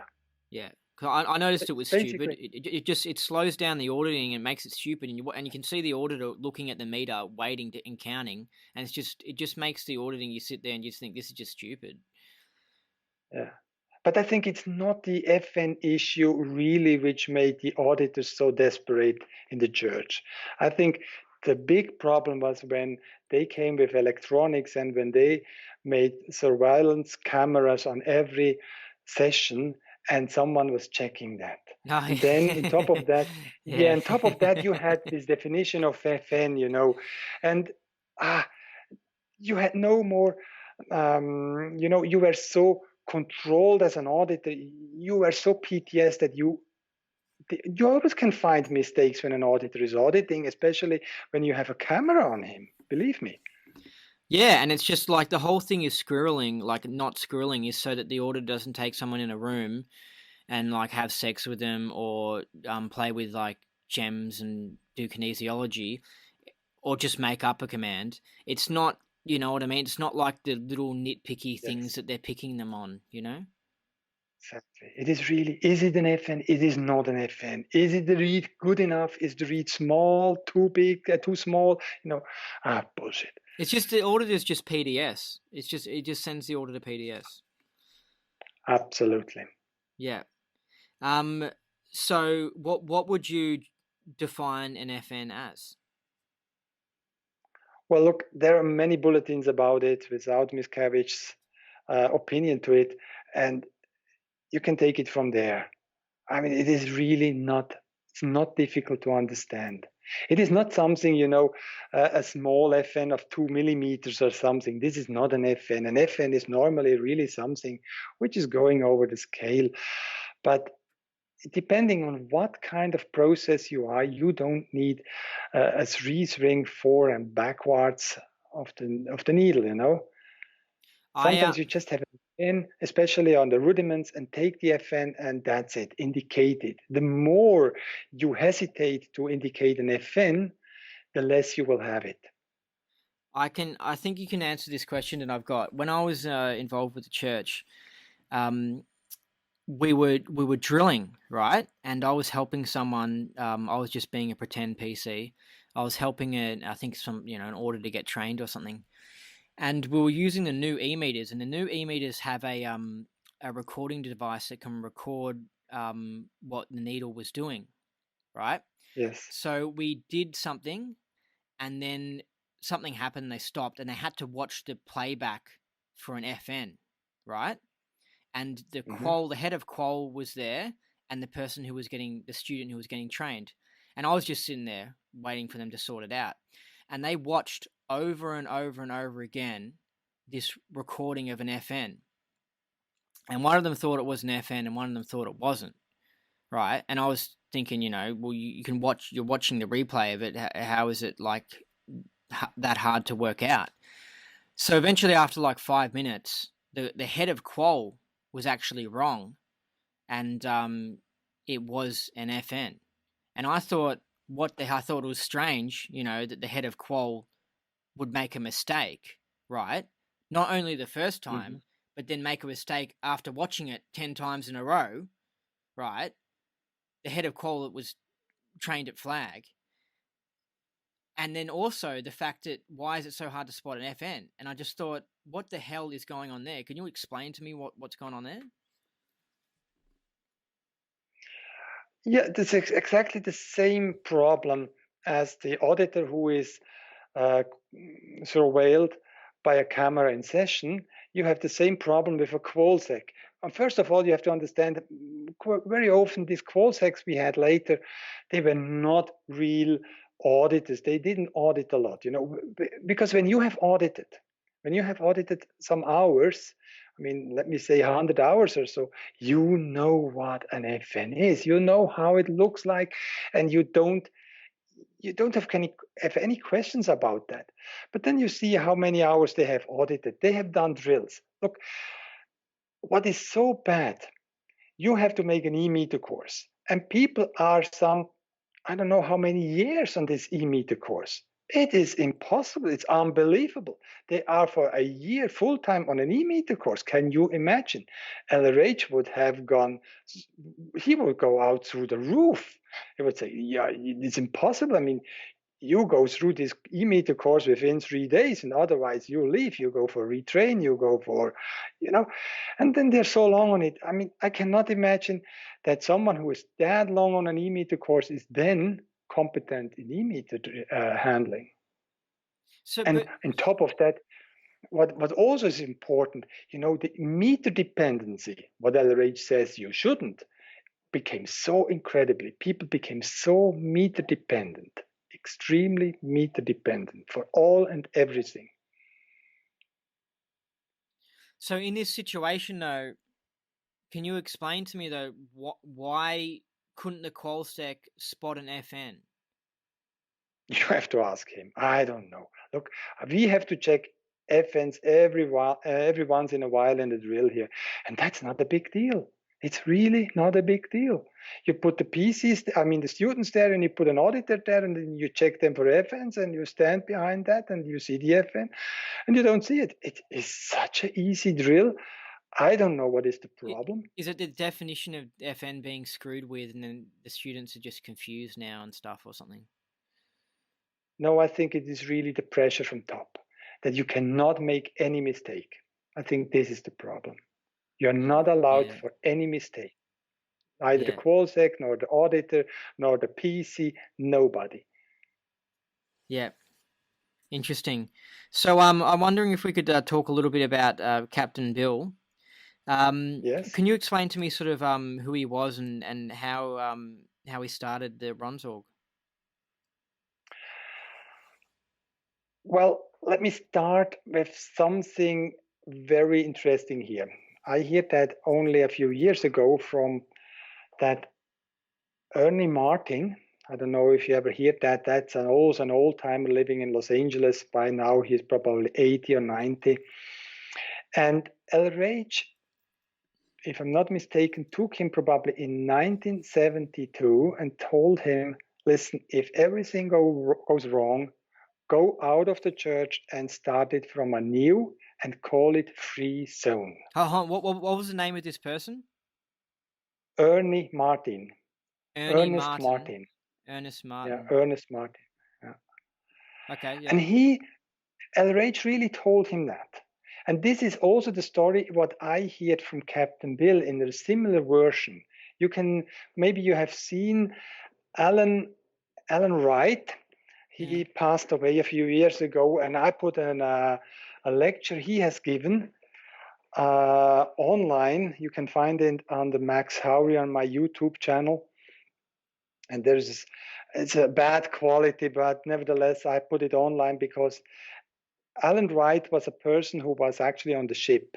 He was responsible for the electronics and preparing the room when the Class 8 was delivered on the ship. Yeah, he was from Sydney, wasn't But he?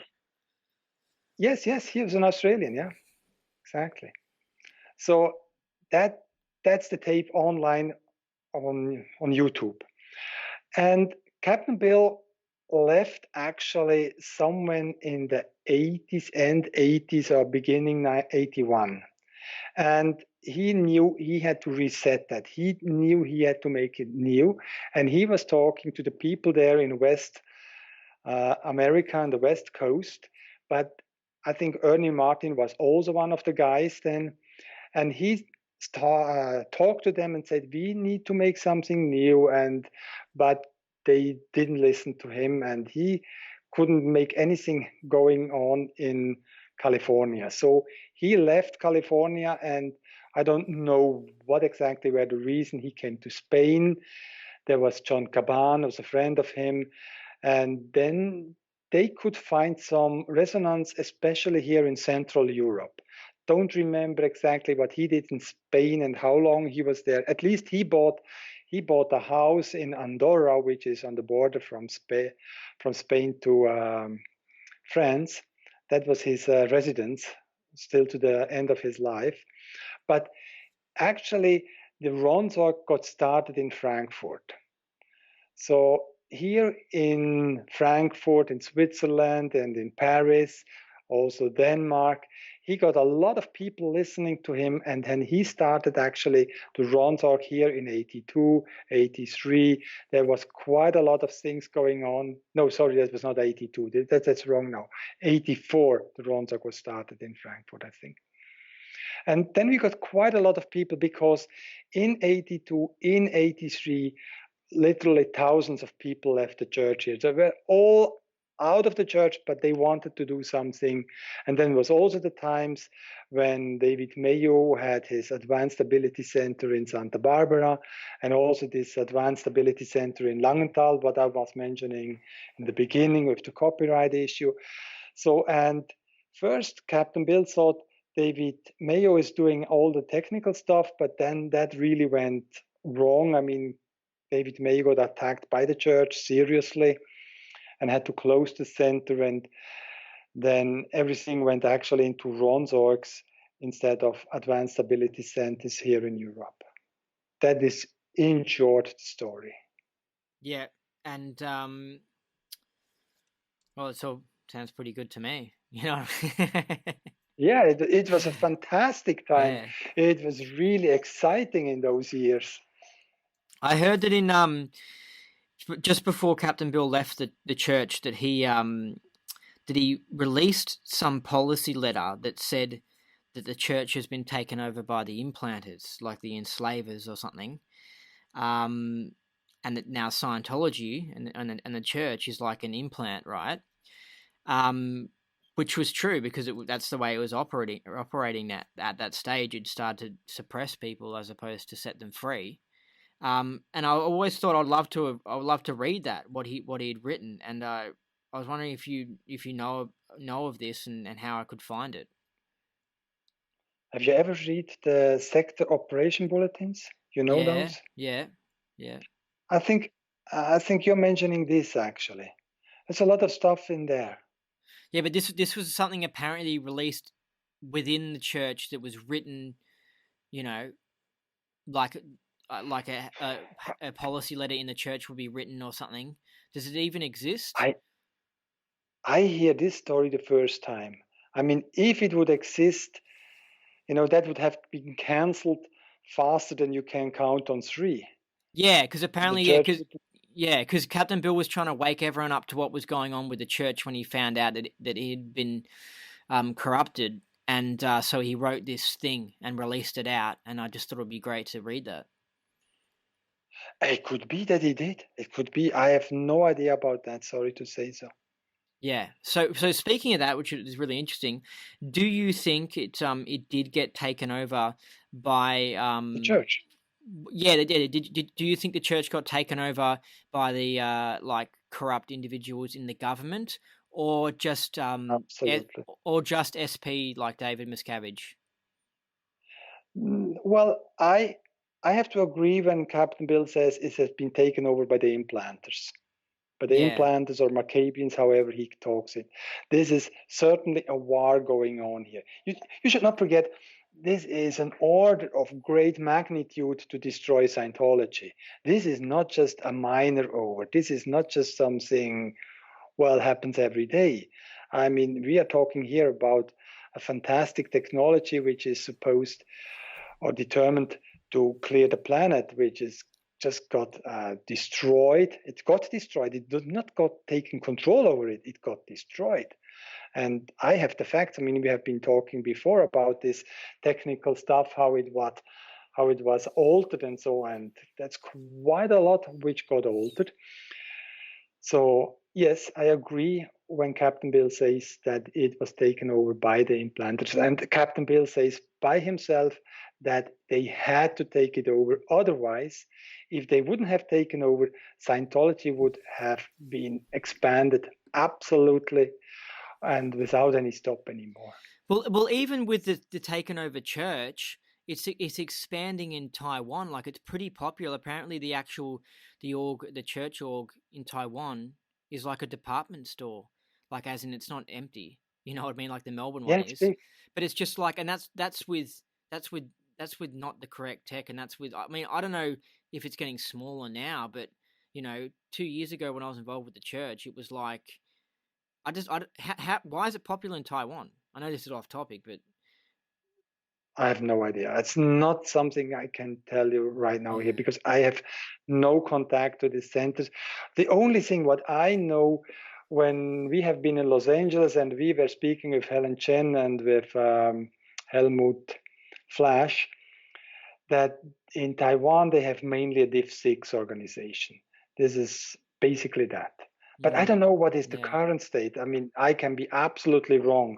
So I don't know what exactly is going on in Taiwan. I did notice, that they've got a lot of like the church side of things. They've got a lot of actual missions, so it's set up in the correct way where there's like 4 missions to one org, so it's all like flowing into the org. You know what I mean? Like, it's not like in the Australian US where it's been screwed up. But I guess it's just a testament to the goodness of the tech that even when it's squirreled and it's suppressive, it's still, people are still loving it. Yeah, they're doing a great job there. And I think it's because they apply mainly book 1 and books and these kind of things. And probably this is something I know Helen Chen is her Div 6 setup is a little bit with second dynamic, and she is getting those people into the org and handles their second dynamic. Is she? Are you talking about an independent or a church member? She is independent, absolutely. Oh, okay. She's independent. Yeah. Yeah. Also, I noticed as well with countries that don't speak English, all the English-speaking countries, the reputation of Scientology has gotten so ruined that the average public has a button on it now, whereas I don't think you get that when you're in Taiwan. Yeah, that could be quite a correct why, yes. Yeah. Speaking of the implanter stuff, I wouldn't mind going a bit down the rabbit hole because it's fun. But I've been looking into unusual things, UFOs, all that sort of stuff, and I have almost certainly concluded that Earth is set up as a prison planet. It actually is. Therefore, if someone develops tech to free people from the prison, of course, that person and that organization is going to get attacked like there's no tomorrow. It's just like a prisoner opening up the door to a prison. Of course, the prison guards are going to stop that from being opened up and do everything to stop it. So, I mean, yeah, do you agree with me on that? Absolutely. I mean, Elrage says it's in several places. This is a prison planet. He says persona non grata here and so on, and yeah, that's not even confidential. And now when you observe people here, I mean, it's not everyone being on planet Earth is a criminal, not at all. But sometimes when you look at this, people, you think they are real criminal. And what to do with them? Sometimes I think, well, you should put them somewhere on another planet that you are get rid of them, but then you think, oh, well, here they are, or here you are. Yeah, yeah, It's exactly. I remember. I know it's it's funny. exactly what they did, I know, yeah, and and it explains a lot because it's just like if there's a high percentage of people who are just not good people, that's why everything falls to shit. exactly. And then you go into the prison and you give those prisoners the technology and you leave them alone with that, of course you will get riots. I mean, you have riots anyway, whatever you do in a prison. I was So, yeah, I remember I was auditing someone who was a questionable Thetan. And I just remember thinking, Jesus, what's going on with this Thetan? You know what I mean? Like, as in, it was just like I was just thinking, this person needs so much special attention and so much auditing to make them not an SP. It's almost mind-boggling. Like, it almost broke my faith that they could never reform, because I was just like, some people are so dark. It's just like it's incredible. It really amazed me. yeah, Yeah, like dark hearts, and these are the sort of people. Um, this type of person ends up, being these sort of George Soros type characters that end up, just crashing economies and rising up and just doing these crazy things. They're really yes. interesting. But yeah, the reason I personally have a lot of affinity with Captain Bill, because I've seen some of his stuff where he talks a lot about aliens, and his data seems to be pretty correct from what I've looked into. I'm actually going to go UFO hunting in the future, which will be pretty exciting. Oh, that's good. There's apparently Sounds interesting. apparently there's a secret base that's only an hour and a half from where I am, and it'll be cool to get that hardcore data of actually seeing it in person, seeing these crafts and all that sort of stuff. But it's so high reality from people, it just absolutely blows their mind.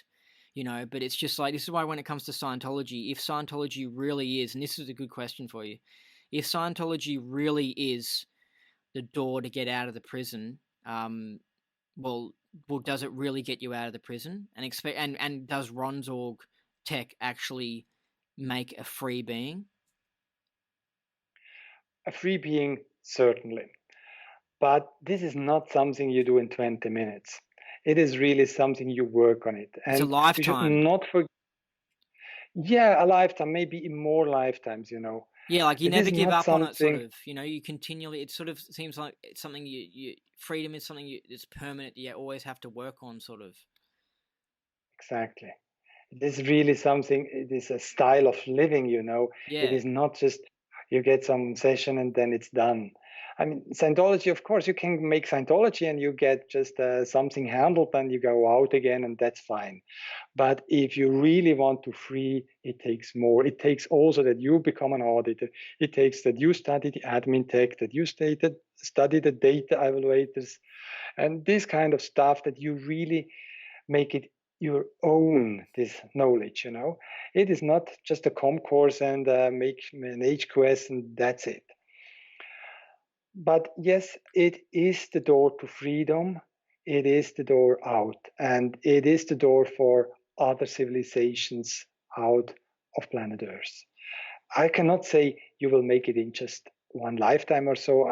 This is, you know, but what I certainly see is people having done Scientology, or maybe they also did something else, but you can see a huge difference in children. Some children, they come and you see there is a Satan presence, unbelievable. And there are children, they don't know what they are doing actually. They are just children as they are. But some beings, you can see them and they are just absolutely strong beings. I noticed it with some kids I could tell were genuinely into Scientology in their previous lifetime, because I could see like a 14-year-old kid that just wasn't acting like a immature, typical 14-year-old, and it seemed like it was an old sire that had come back again. Yes. Yeah. Yes, exactly. And I mean, we have to build upon those things. And I think it is, when I was a child, a year was endless long. But today, when I look at a lifetime, I say, well, that's just one lifetime. Since Jesus Christ has been here, it is maybe another, it's maybe a 20 people living 100 years. This is adds up to 2,000 years. Life or time became for me much, much shorter. It is something, yeah, this is a lifetime. Yeah, a short period on all those years of the track. And we have really have to plan for the next lifetime and for lifetimes after that. And so it is not just something, uh, yeah, you do you do Scientology for 10, 20 years and that's it. Yeah, well, I think that, I mean, what else is there to do anyway? I mean, especially after when you get into Scientology, it's such an interesting thing. I think there's so much going on that you just can't watch sport again. You're just like, this is just, you can't take sport seriously. Well, that's what I've noticed. But Yes, I think that with the tech in the church, I'm actually going to conclude that it doesn't set people free, um, because there was someone who had done, he was OT8. He was actually, Mike Rinder. You yes, know Mike Rinder? It was actually his brother, which I think is called Andrew Rinder. Anyway, so that okay, he was a long-term Scientologist, long-term church member. He was OT8. I think he'd done, probably superpower L's. Like he'd done everything, and he'd done things again and again every time the church orders him to redo the same thing, right? Um, yes. and I remember asking him a question. I go, so what's the level that you need to get to as soon as possible in case you drop the body and, so you're safe after you drop the body and you won't, be born as a slave in India or something. And he said to me, he goes, you got to get to OT3, I think, or he said you got to get to OT5 or something, and you'll be free. And now looking back on it, it's kind of funny because it's like he doesn't even realize that he's in a different trap himself. Because Yeah, the church has sort of become a bit of a trap in itself. And so looking at that, it makes me think, you know, well, if he's not even now smart enough or aware enough to work out that he's in this trap of the church, like he's not really a free being, right? So I'm just thinking, like, do you think someone actually doing the tech in the church can go free? And what's the level that you got to get up to actually go free? Or that's a level that's most important to get to? Is it OT3? You have to complete OT3? mm, this is now very difficult to answer, but I fully agree that they are in another trap. This is mostly they do. And what I also have observed when they left the church, many of them, they are trapped to the end of this lifetime. They cannot come to the free zone. They cannot talk freely to me. They are really feared to talk with me. You cannot believe what I have experienced. People, they they really got physical reactions only standing in the front of our house and knowing we are here in. They never came into the house. They have been in the church, but they feared us to death almost, even so they have no more been in the church. And those people, they come out of the church and they cannot say, oh, well, let's talk with him. No, they think they are talking to a squirrel. I mean, Well, an even if I SP. would They be they a think you're squirrel, yeah. They think you're some sort of SP, like this big evil SP. yeah, but who they are thinking I am, they think I am the SP or what, I'm going to eat them or what. Yeah. I'm like a monster. I Yeah, have no idea well, what they think. that is a good point that you're bringing up as well, because it's just like if you know the tech and you know how to spot an SP, then you can sit in the room with SP. You know what I mean? It's not like you're Yes. suddenly going to get you're going to get hanged or you know what I mean, or they're going to say something that ruins you for the rest of your life. Like if you're smart, you're trained, you know your stuff, then you can handle their just the way they are. You know? Yeah, nothing is going to happen to you. I mean, unless the person is going to kill you. Otherwise, no effect, no bad effect. But what I have observed, and that's a very interesting observation, people in the church are actually, by definition, SPs. And I tell you so because they normally, as long as they are in the church and they pretend to be a member of the church and must be a member of the church, they are not allowed to be effect. I spoke with people, when we have made our training camp, sometimes they came and were demonstrating in front of our house. And then we said, okay, come in for a coffee and let's talk together. And what I observed, you talk to those people and you think now he has duplicated and understood you. And then when you continue to talk, you realized, no, he has not changed his opinion at all. He has still exactly the same viewpoint. So the person being in the church cannot be effect at all. And this is by definition an SP, when you cannot be effect. I mean, everyone has to be effect when we talk with each other. You need to be effect of mine, and vice versa. Otherwise, we cannot talk. And this is exactly what I have observed of those people. They are not willing to listen to you. That's why And it's that's hard. Yeah, and that's why it's hard with auditing them, because they're not willing to, change or be affected by the process or anything, because they're perfect the way they are. They are the best already. Yes, they, exactly. they do know how to postulate it extremely hard. But what level though? Like what level really do I immediately need to get up to in order to drop the body and be safe and know that I can come back to a safe body or something? Is there a level that's possible to? No, I wouldn't speak of level here. This is, if you really want to have a big major case change or make TR0 the hard way for weeks, not just for 2 hours and that's it.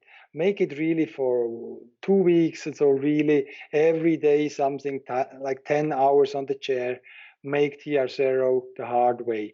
That gives you a huge case gain in regard of what you are looking for when you say when you're free from being on planet Earth. And so OT3 helps a lot. Of course, this brings a huge amount of awareness, also knots.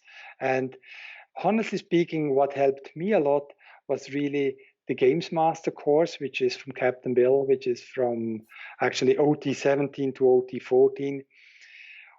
And this is now a lot of numbers, a lot of figures, but the huge part of these figures is actually bringing other people up onto the OT levels.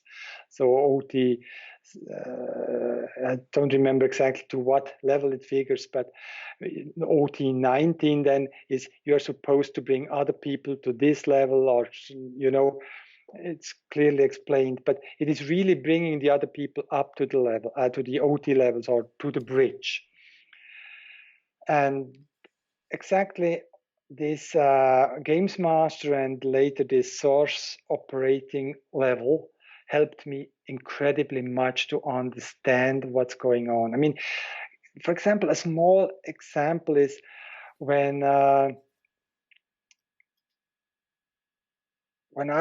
again made Scientology, in 1919, I started actually to become a full-time staff member again.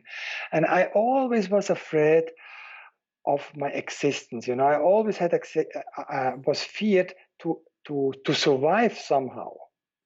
And with these levels, this really disappeared. I really knew I will make it anywhere, anyhow. I was no more feared at all to do anything. That really changed my inner fears, especially the source operating levels. That's helped me a lot. Were they the best wins you've gotten from Scientology? Oh, that is one of the big wins. I mean, I got a lot of big wins. This is also why, when I left the church, I was just clear. I was not even clear. I attested it once in the church, but then I got cleared again. And when I left the church, I was not clear. But I knew this technology, what I got here is pure gold. And this is why I continued in the free zone then. So was already a huge win, because I knew this is an incredible important technology I must support. So yeah. So which part of the bridge were you saying it's a really awesome part of the bridge? Every part you are on is the important part. I mean, when you are on the com course, then TRs is the most important part, and when you are on the grades, then it's the But the grades, and when best you're on wins, dynetics, where then would you it's say the best wins? Like both, yeah, this is very difficult. It's very individual, very individual. Yeah. One of my biggest wins I have had was when I was on the happiness round down, when I discovered the valence and I stripped that valence off. That was a huge win. But I also had a huge win on TRs, and I had a huge win as auditor. I cannot say this is the level or that is the level, or you must do this one. Well, no, Sometimes well, you what do about several levels. what about the Yes, sorry. one where it's really high up on the bridge though? Like I don't know, the sort of the knot stuff or Excalibur or the stuff you're saying even higher. Are they like really like whoa? You know what I mean? Like Look, the wow wins you have, what I have observed, the real wow wins are actually on TR0 and on the Ls. That is really the wow wins. But when you do OT3 or knots or Excalibur and this kind of stuff, that changes your reality extremely. You don't even know, you don't even recognize it is changing that. Only years later, you think, hey, I have changed absolutely. And I not even recognized that. That really happened to me. Suddenly I realized, hey, Max, you're no more the same. Something changed. And you hardly can put the finger on that. But sometimes you have wins, it's really blowing off your head almost, like the moment when I found out I was in a valence I have not expected at all. yeah, I remember seeing someone I think almost crying about doing the happiness rundown or something. They had such a big win. Um, yeah, some people really like the happiness rundown. Yeah, yeah, it's a Yeah, fantastic roundup, yeah. basically. I mean, and for people who are listening, that maybe they probably haven't gone this far into the podcast. The people who are new to Scientology, but there's a reason why things get a cult following, and it's because there's something going on there to attract them to the cult and make them do some crazy things. You know what I mean? Because some of the fanatical members of the church, they've just had some big blown out win.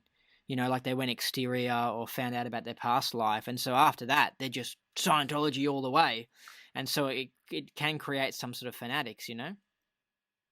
Exactly. This Yeah. is what I also, once I had given a lecture about that, what I recognized, a person comes in, as we spoke before about being on a prison planet, you are just a body. You're not aware of anything, you are just a figure in the system. And then you come into Scientology, you make TR0, for example, and you suddenly get aware, hey, I'm a spiritual being, and the body is not me, and I have future lives and I have past lives. That's such a big difference, and it's such a big win that many people cannot deal with this huge win, basically. And this can become the beginning of a trap. Yeah. Yeah. It's almost a little bit like a drug addict or whatever. Like they're like, whoa, they get hooked on this stuff because they're like, wow.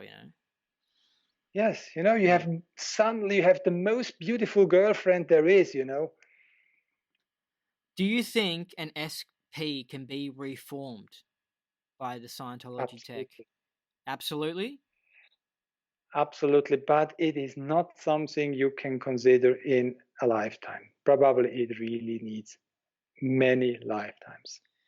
And is it something that would require a lot of someone who actually is really willing to care for that person and to you know be willing to really see it and get the actual tech applied to them? Because It seems like that's the problem with SPs, is that it's so hard to get them audited. No, it's vice versa. The person, I mean, the SP, needs to realize that he needs auditing. And when he realizes that, you can audit him. But before, he just doesn't think he needs any auditing. He doesn't think there is anything anybody can do for him. He needs to come to this level that he realizes something can be done for him.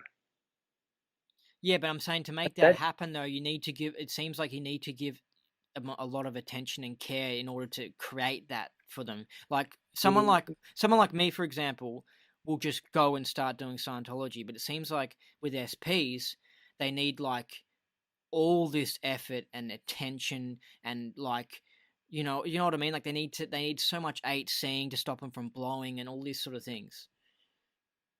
no.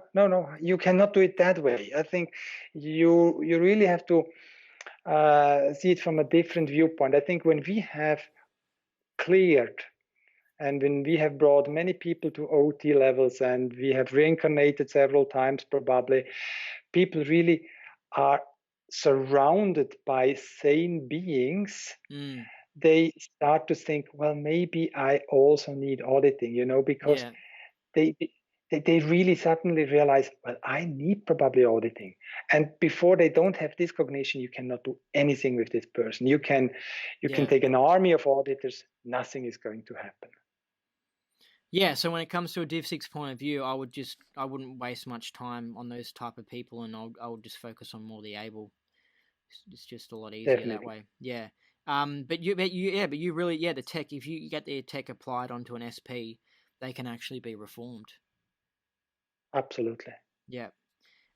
Look, what's your opinion of other practices? Because I got to be honest, since I left the church, I'd been getting into a lot of yoga, and I reckon I'd blown tons of charge doing yoga and gotten so much healthier and handled a lot of fear in me actually.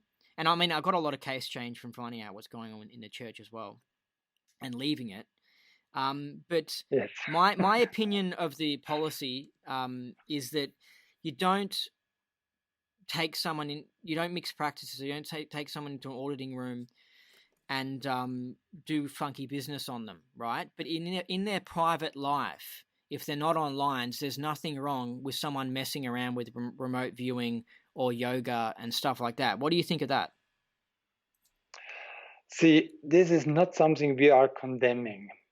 Of course, as you said, when he is here, then he should just do Scientology, not do many other things. But we are not the police of anybody, when he is doing something. When he wants to do that, it's fine. And he can have big wins. He can explore something. Maybe he has also disadvantages of it, negative wins. You never know what's going to happen. But it is not something we are going to police. Yeah, it's not really the org's role, is it? Because I noticed that, yeah, like the church is sort of almost making enemies of self-help guys like Tony Robbins or the Werner Erhard or whatever. And Yeah, I don't know. I just feel like they're going too far, and it's just like people need to walk their own journey and just let them do it. But the whole thing of mixing practices, it just means don't just take someone into auditing room, run some Dianetics, and then just make up a command about iPhones, and then continue running Dianetics. That's squirreling. exactly. Yeah. Exactly. And you don't do that. But if someone, and look, it's the same with drugs, I mean, I'm absolutely against drugs. I never have taken that. But now let me say someone's going out and is not doing Scientology and he smokes a pot or something. Is this now so bad? I don't welcome that, but is it that bad? If someone drinks a beer, what's the problem? Yeah, well, exactly. That's the thing with the church is it just sends everyone into such fear because it's just like, obviously someone shouldn't smoke marijuana, but there are plenty of people who just smoke it daily, and they're literally normal people. Like they smoke it every day, and it's just like if this attitude of like, oh, this substance can really wreck me. It's just not a very OT attitude. I just feel like OT is more like, I can handle, like, you know what I Yeah. mean? Like those things, like I'm not scared of things. I'm not scared of SPs, or I'm not scared of having a puff of marijuana. Like, obviously you don't do it, but like, you know what I mean? Like when you're involved with the church, it's suddenly like, oh, Tony Robbins self-help, and oh, yoga, and then oh, a little bit of marijuana, oh no, and then oh, SP, oh, SP, you know what I mean? Yes, yes, yes, exactly. This is, I mean, when people coming from the church, we have to handle them sometimes with their knowledge reports. They come in and then they observe something and they write a knowledge report when they have seen flirting someone with someone else, which is maybe not absolutely correct, and sending that to me. And I should do something with that, Or they consider someone out ethics because of this and that, and sending me a knowledge report about them. Hey, listen, this is his or her life.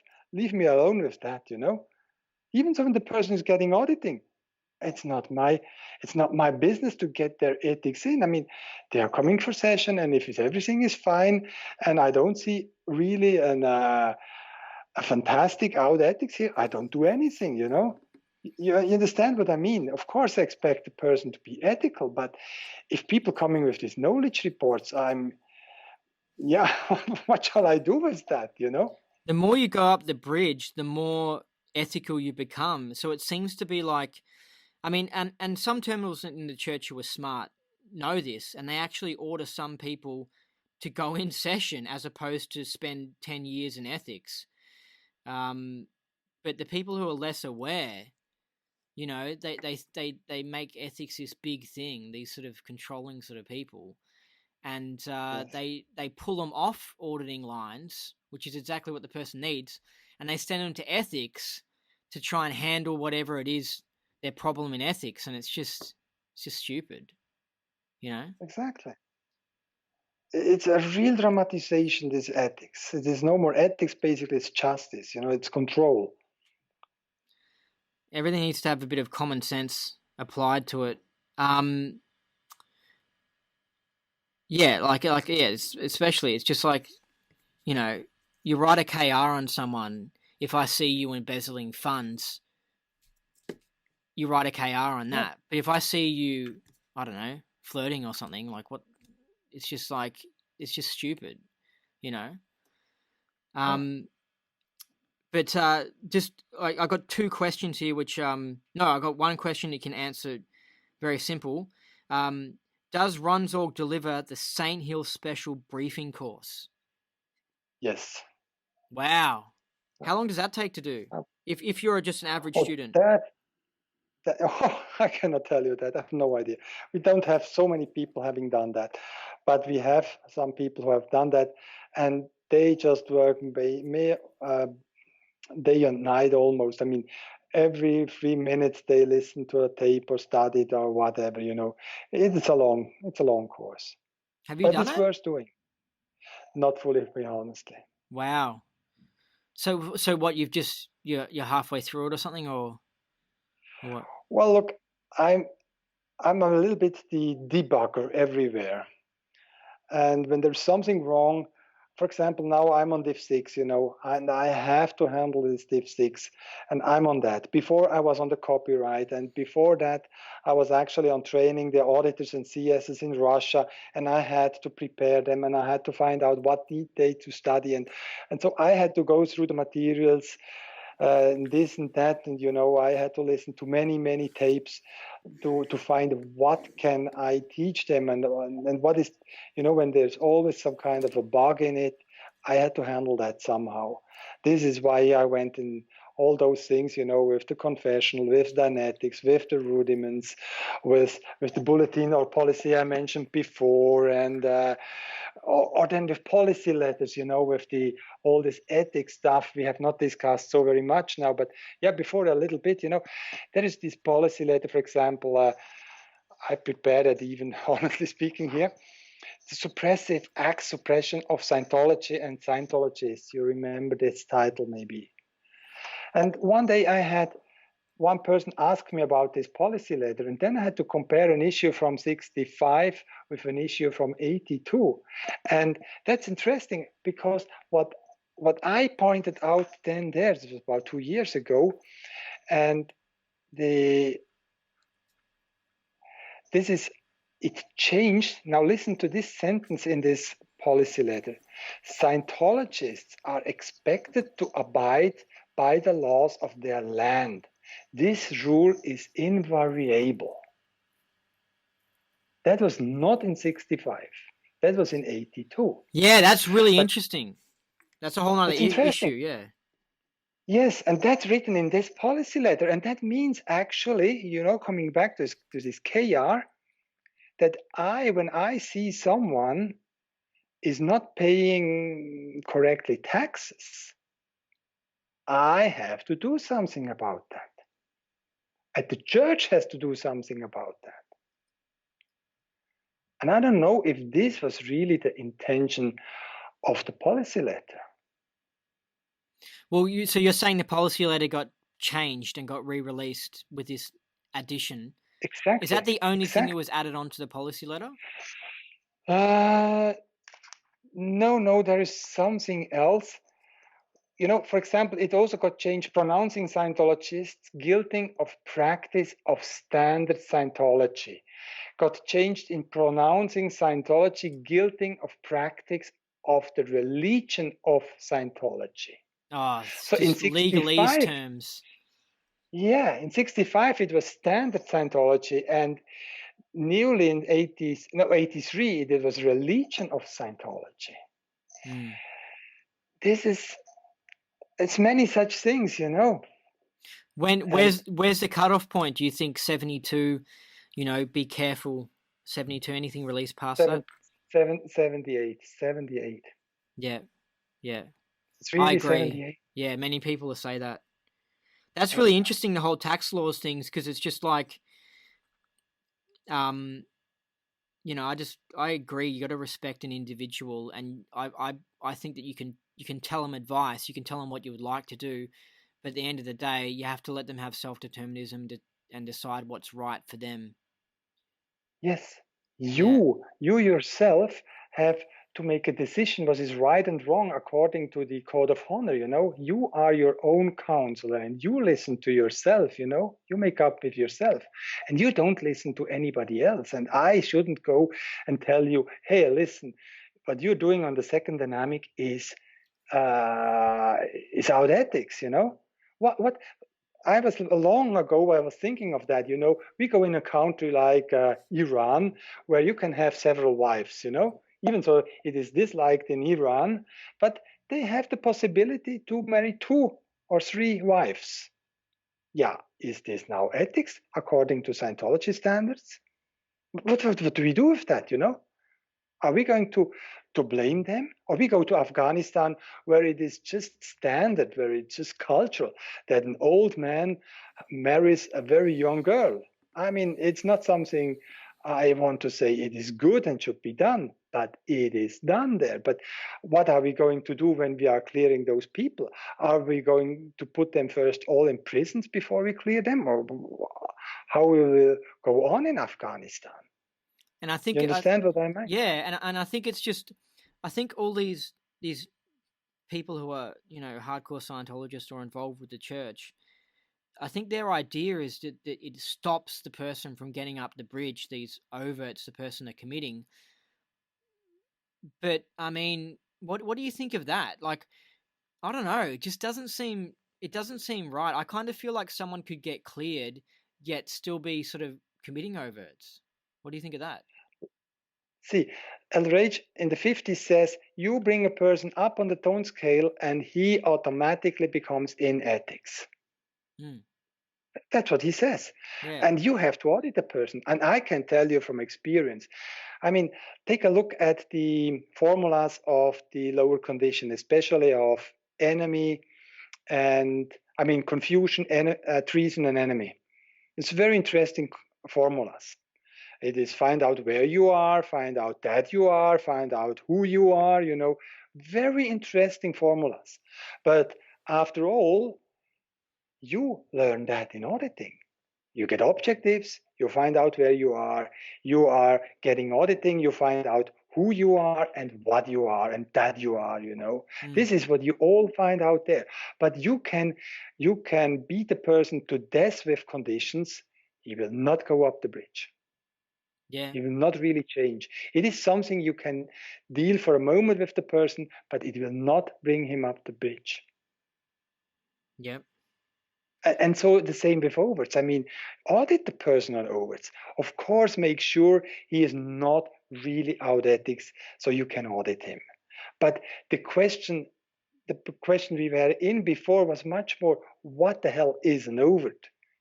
This is a very difficult question, and this varies.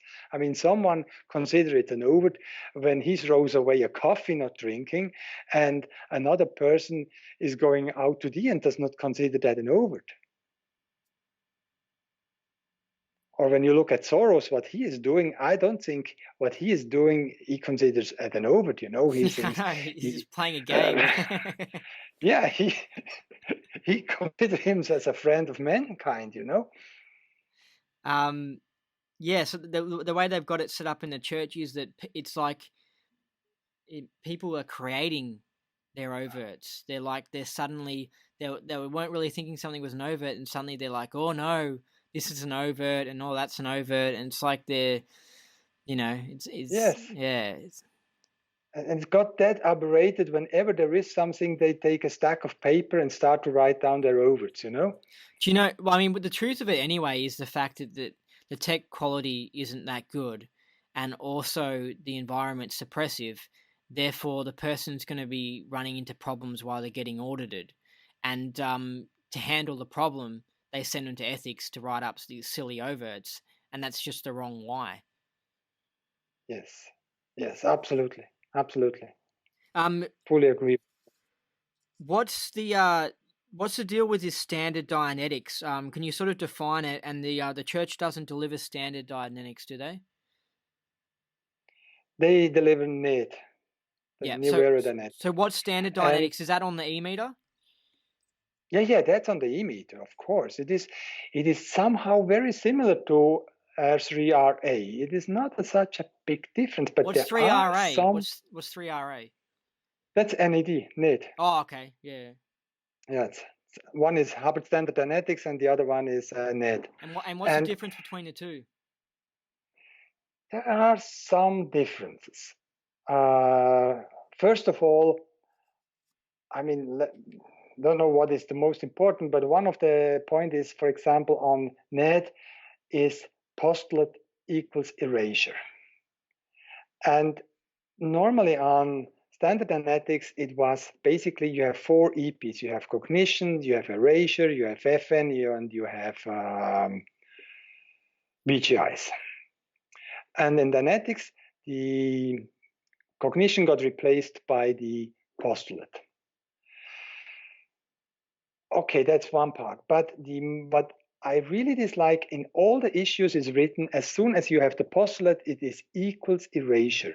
It does mean whenever you have a postulate, it is erased. It is no more that erasure is part of the EP, actually. Because when you have the postulate, you have it anyway. And so you don't run an incident until it is really erased and then you get the postulate. No, you get the postulate and then it is erased. It added up to that. And what is also very much I dislike on the NED, it is more meter depending than Hubbard Standard Dynetics was or is. You are asking the person much, much more for the somatic and for all those things. It is more on two-way communication based than NED. And also what is different to NED is on Hubbard Standard Dynetics, you run an incident twice, and on NED, as soon as you see the TA a little bit higher, you ask for an earlier incident instead of discharging what you are working on right now. So it's much more quick in that regard. Yeah, so it's kind of like Ned, but with more book one. It's more of a book one version of Ned. No, I wouldn't say so. No, Ned. Hubbard standard dynetics is already quite quite a standard procedure, which is uh, no, you cannot compare it really with book one. But but What you but can but standard dynamics seems like it's closer towards being like book one than what Ned is. ah, I Yeah. dislike this comparison because Mm. what you know what when you look what is similar. I mean, on book one you just find an incident, you run it. You know somehow the um, what is it the how you say that in Engram the no chain. no not the engram the archivar archivar, you understand? No. Archiver or archivar or Oh, file clerk. the file clerk, exactly. You ask the file clerk actually for an incident and you run that incident. You know, you ask for what incident is going to resolve the case and then you run that incident. And Hubbard Standard Dynetics as well as the net, you are going for a running item. So you are going to a, a, a heavy pain in the back or something, and then you run a chain with that, you know. But on you don't have a file clerk giving an item or an incident, and you run that. So that's the big difference. So this is why Hubbard Standard Dynetics and NET are much closer than Hubbard Standard Dynetic is close to Book One. Yeah. Okay. And so you just reckon Ned's crappy, and it's just like, why is anyone bothering with Ned when you got standard dynetics? Yeah, it's closer to tech. I mean, it's closer to standard tech, and I think this is really something what LRH uh, developed and really had under his control, and he really supervised it. And we know he did it that way. What I'm not sure, LRH was around when Ned was released. I'm not so sure in that. I've been audited on Ned for a bit, and what I thought of it was that it was really simple. It was just like it seemed like a very simple procedure. Like literally you could teach someone how to do it if they knew how to use a meter. You could teach someone how to do it so quickly. It seemed like it didn't require much thinking on the auditor's part. And this was done in the church, the new GAT2 style. But it just seemed Mm-hmm. it did seem very like robotic, just like you do this, blah blah, like just so easy. You know what I mean? Yeah, it's a routine. Yeah, but And saying that I mean, it didn't really run well. Saying that didn't really run well because you hit a situation where you're like, well, I can either go left or right. Okay, we go left again. Okay, we go left again. All right, we'll go right. And it seemed like, you know what I mean? Like it wasn't flexible. Like as in you just like robotic. You know, you just do this and then you do that, and then. yeah, But what if the PC says this? I don't know. You know what I mean? We have to just do this or do that. You know what I mean? yeah, yeah. But that's rather a golden age of technology, two or one or whatever it is. But of course, R3R or R3RA are both routine, and you go through that very similar. It's not a big difference, honestly speaking. But there are some basic things I dislike actually in Net. Some of the big indie auditors, like let's say Pierre Etier, would he be using Ned, or is he in the same situation with you where he doesn't like Ned? I don't know. You know. He dislike me. He dislike Ronzorg. He dislikes Captain Bill, and there was a British guy who tried me to connect up with him, but that ended in a disaster. What about other indies though? Is Ned popular amongst other indies? Because I kind of hadn't heard this before that this idea of Ned being crappy. Most of the people think Ned is good. I mean, it is not such a disaster. I cannot say it is really so bad. But after all those many years, we have decided let's go back to standard dynetics because it's really closer to LRH than what we know from NED. Yeah, yeah. Well, I like the sound of it because I don't know. My experience with Ned was it was just a bit stupid. It was a little bit like the confessional in a way where it was very robotic, and you do this, then that, and like anyway. So I've got a controversial question, Max. You ready? You Okay, ready? Oh yeah, you're not gonna like this one. I am. Okay, you're not gonna like this one. All right. What's the Okay. deal? What's the deal with Captain Bill and the dressing up as a women? Huh? He What's the? did? I heard he had a a little bit of a thing for dressing up as women. I have never seen him, so I heard that story and I heard from another one who did it. But even so, if he did, I, what shall I do about that? But I don't know if that really happened. I'm not sure if this is really true. But I have seen another person who did it really once in the Ronso committee. But I've never seen Captain Bill doing that. Well, at least he doesn't cop as much flack as LIH cops. Like they accuse him of everything. The SPs accuse him of everything. So what sort of person was Captain Bill like? Like, you met him personally? Did you get trained by him? Yeah, yeah. Oh, yeah, yeah. I've seen him personally. I have even been present when he passed away. I mean, I was there. No, he was a real good man. He was a strong man with a clear cut intention, and he was very LRH oriented. This is really something I have to say. I mean, LRH was it was just what he always promoted. He always thanked to LRH, and there was nothing above LRH, and that was the greatest being in his life without any question. But Captain Bill was really a strong man. He was also the man who built up Europe, 1970 or so. It was him who made it. He was the chief of that. He was the commander of that. And I mean, honestly speaking, without Captain Bill, you would not talk to me today. I would not be here. It was basically his work that I do what I do. Sounds like a mini version of LIH. Yes, to some degree, yes. Yeah. Um. So, what can you sort of explain to me the OT committee?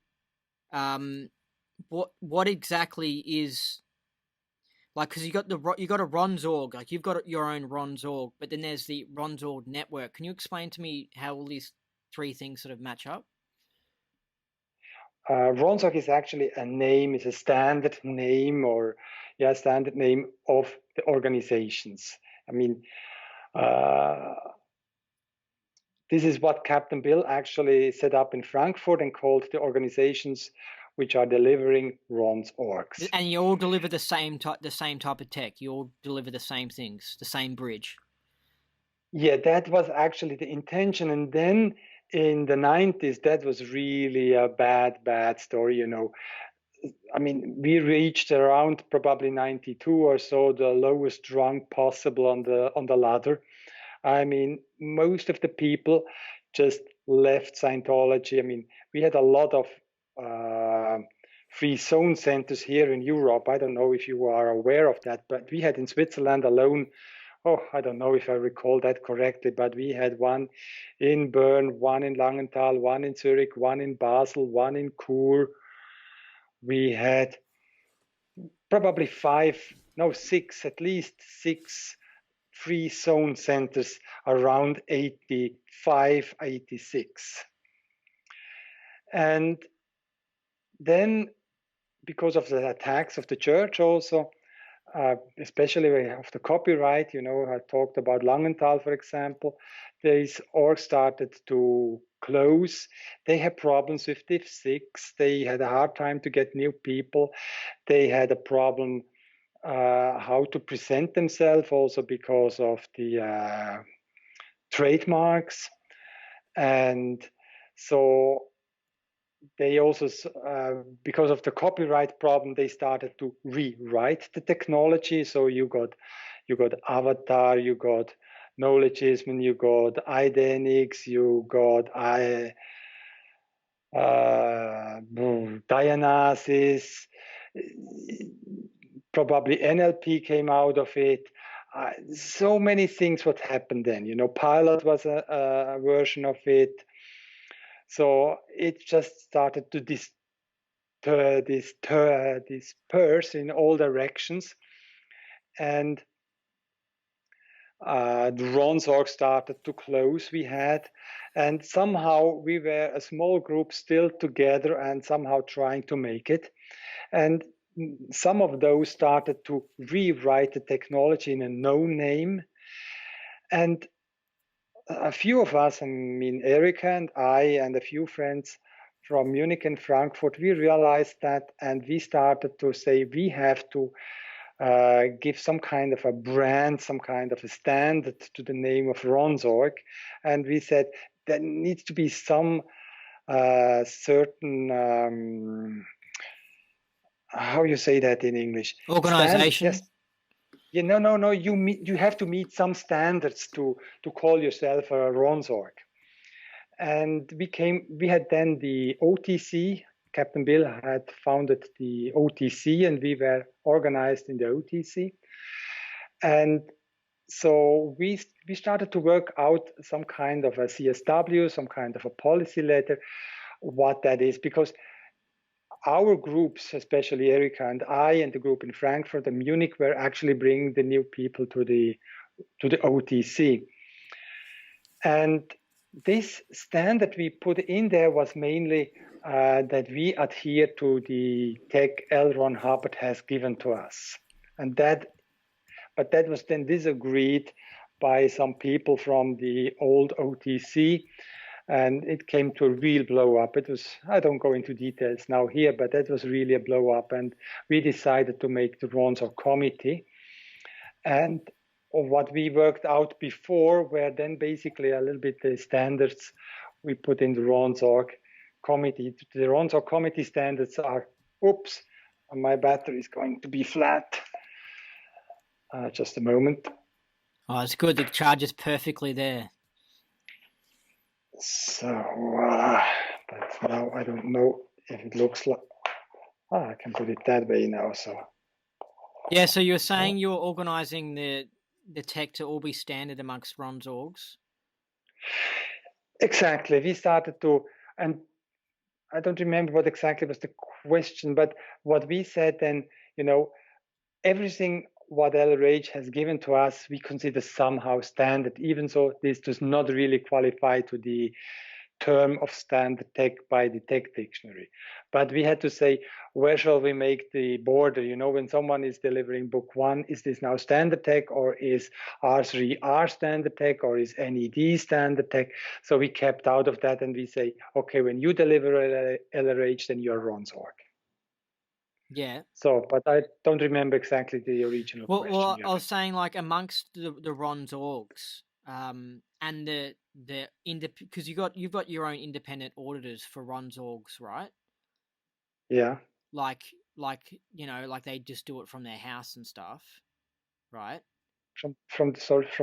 You've got auditors that are involved with a network of Ronsorg, but they don't actually attend an org, like a building, right? They do it at their homes and stuff. So amongst these auditors that you have in the field and amongst the Ronsorgs, you all deliver the same tech. Yes, we deliver actually the same tech because it is just what LRH has given us. And we try to keep all in that form unique, that we say, okay, we agree to that. But now right now I'm in the process of really to go back in the standard to R3R. But I'm pretty sure there will be people who will stay to R3RA. And we will not throw them out, or they do not get any punishment when they continue with that. Okay, that's fine. do that, but we try to keep a standard, and we announce that.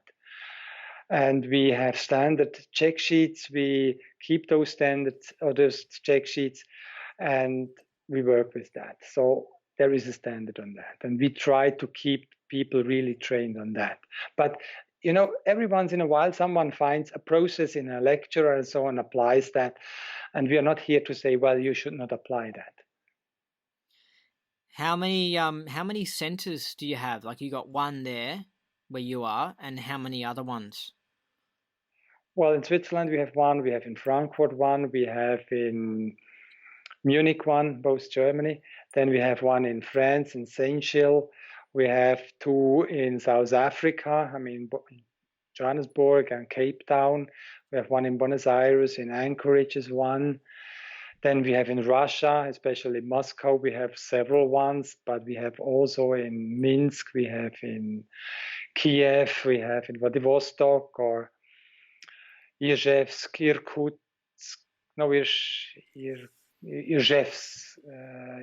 Izhevsk, we have an Ronsorg. In Omsk, we have one. So in many Russian cities, we have Ronsorgs. Do you have any plans for setting up any in Australia, or is it just a matter you got to find a Thetan who's willing to do it and who lives in that location? Is that how it works? We have right now several people from Sydney who could be willing to do something. Yes. Someone's got to take up the game of bringing one to this country that I'm in. Hopefully. I have some qualified auditors who are now on Excalibur down there. They went to South Africa. Originally, they wanted to come here to Europe, but since we have now something in South Africa, they went there. It's much closer to Australians to go to South Africa than coming to Europe. Yeah. And cheaper. Yeah. Why is Scientology so popular in Russia? And I've got an interesting question, because I know that I'm pretty sure the church's orgs are popular in Russia. Is that because of the independents bringing the tech to Russia, or who got Russia first? Who got into Russia first? That was the church, without any question. And this is something a Russian woman explained to me once. When the Iron Curtain fell, they had a deficit. She called it different. I don't remember how she called it. But there was a lack of technology. There was a lack of anything. And people were so very eager for everything from the West. And the church did something very right in this moment. So they took the MSMH and they went and sold this book in thousands, if not 100,000s. And I hear those stories how they did. They went into the trains and they went through the train, and in every wagon they said, well, this is Dianetics and blah, blah, and so and so and so, and gave a short speak. And then someone bought one or someone not, but they sold it is really in many, many thousands, I think in tens of thousands, if not hundreds of thousands. And that made the basis for what we have today. Like they actually promoted Div 6 and did Div 6 correctly. Yes. And then how did that lead into Ronzor getting popular in Russia? Well, that's now really the fault of the church. They had even a Sea Org in Moscow or in Petersburg, but they didn't deliver the technology. I mean, when you wanted to do something in Scientology, you had to go to Copenhagen or you had to go to Los Angeles or St. Hill or something. But they had no auditors in Russia. They had no centers where you could make the academy or the student head or HQS. Nothing. Really nothing. They had just introductory courses, small Div 6 courses, but nothing more. And so then the people really were starving for Scientology. They were looking for Scientology.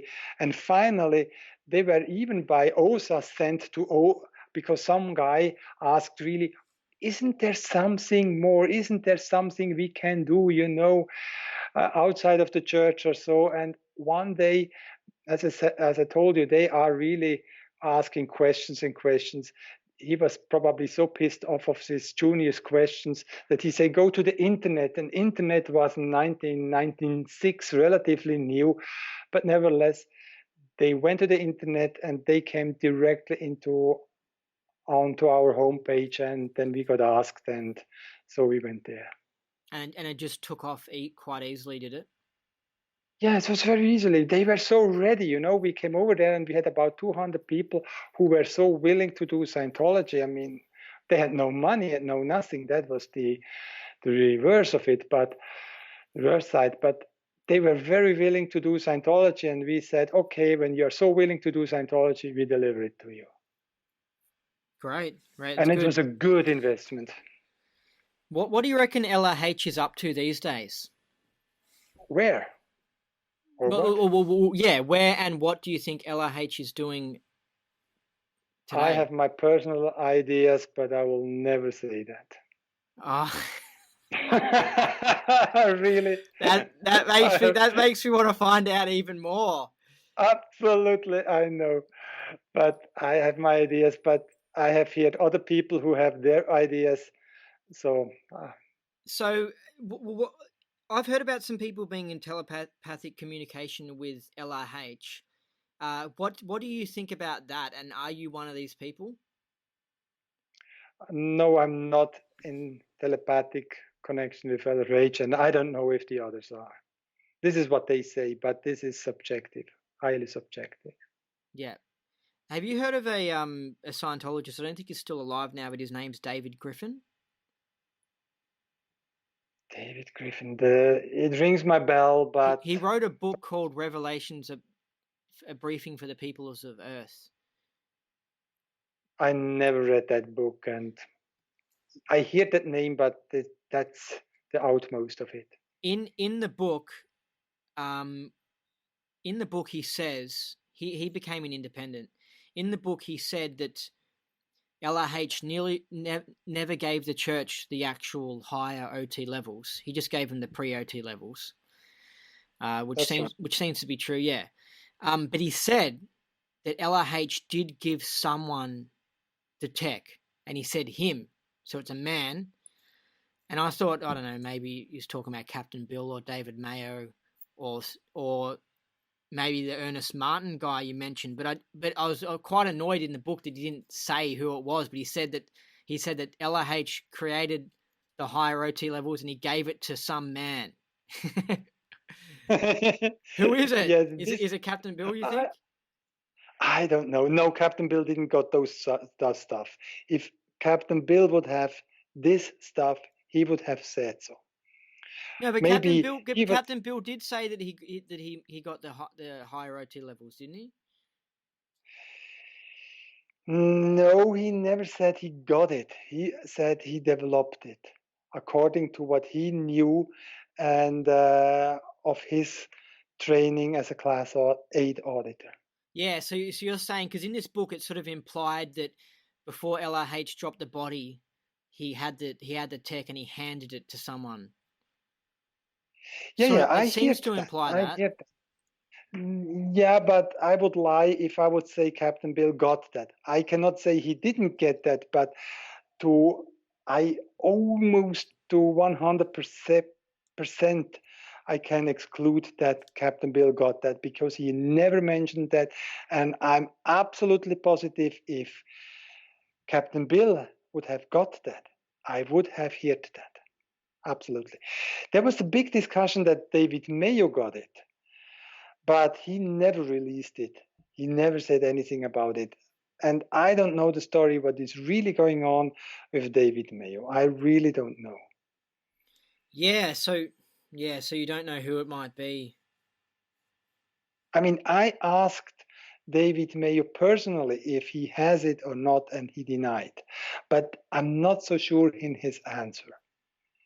Yeah. It's interesting. So David Griffin wasn't a Ronsorg person. He wasn't a member of Ronsorg. I don't know him. I have really no idea. Probably not. Yeah. I'm really in the field of speculation. Well, he was from California, I think. So I don't know. I don't know what indie group he was involved with, but I'll find it out one day. Um, Well, in Los Angeles, there are plenty of Scientologists. We have been there in what was that 2011, and we have never seen more classics and eights than there, but all inactive. But there are many of Scientologists there. do you know something that's really interesting? All right, some of these people who they talk about being able to teach remote viewing, right? Which, if you Yeah, learn how to do, is basically an OT ability that you can yeah, do, right? Um, and it's kind of funny because apparently they can literally take a person off the street, and after putting them through a course for like a week, they can just be great at remote viewing because it's just a natural ability we have that we have to learn. It's kind of like learning how to drive a car. You just need to go have an instructor, and you can just learn how to drive a car. But it's kind of funny because, like, a lot of people do Scientology and they're all excited because they're like, oh, we get to go up the bridge and I'll go OT and I'll be able to, do these really cool things. And it's like, you're really sort of going up the bridge to handle case and to go free. And if you really want to get these, like some of these, like fancy OT ability, it's just like, you literally can just go do this course for 1 week and pick up on this remote viewing technique. And there you go. You know what I mean? yes, You're OT right there. You're already OT right now. You just don't know the technique that they use when they're doing this remote viewing thing. You know what I mean? yes, So it's yes, just yes, yes. I mean, because I'm just thinking like some people they might go up the bridge and do a lot of the OT levels and might be like, well, I'm not some magical OT, and it's just like you just haven't learnt the technique, and it's not necessarily the job of Scientology to teach these techniques. I think it's more the job of Scientology is more setting free and blowing all this charge away from you so that you're not screwed up. yes, Scientology is really in the field of clearing, and OT levels is clearing and giving you ability in this direction. It is really not in that regard of this fancy OT abilities, what you have said. I don't want to invalidate anything about remote viewing. This is not the purpose of it, but we don't teach it, and I downloaded the stuff, but I never indulged in that.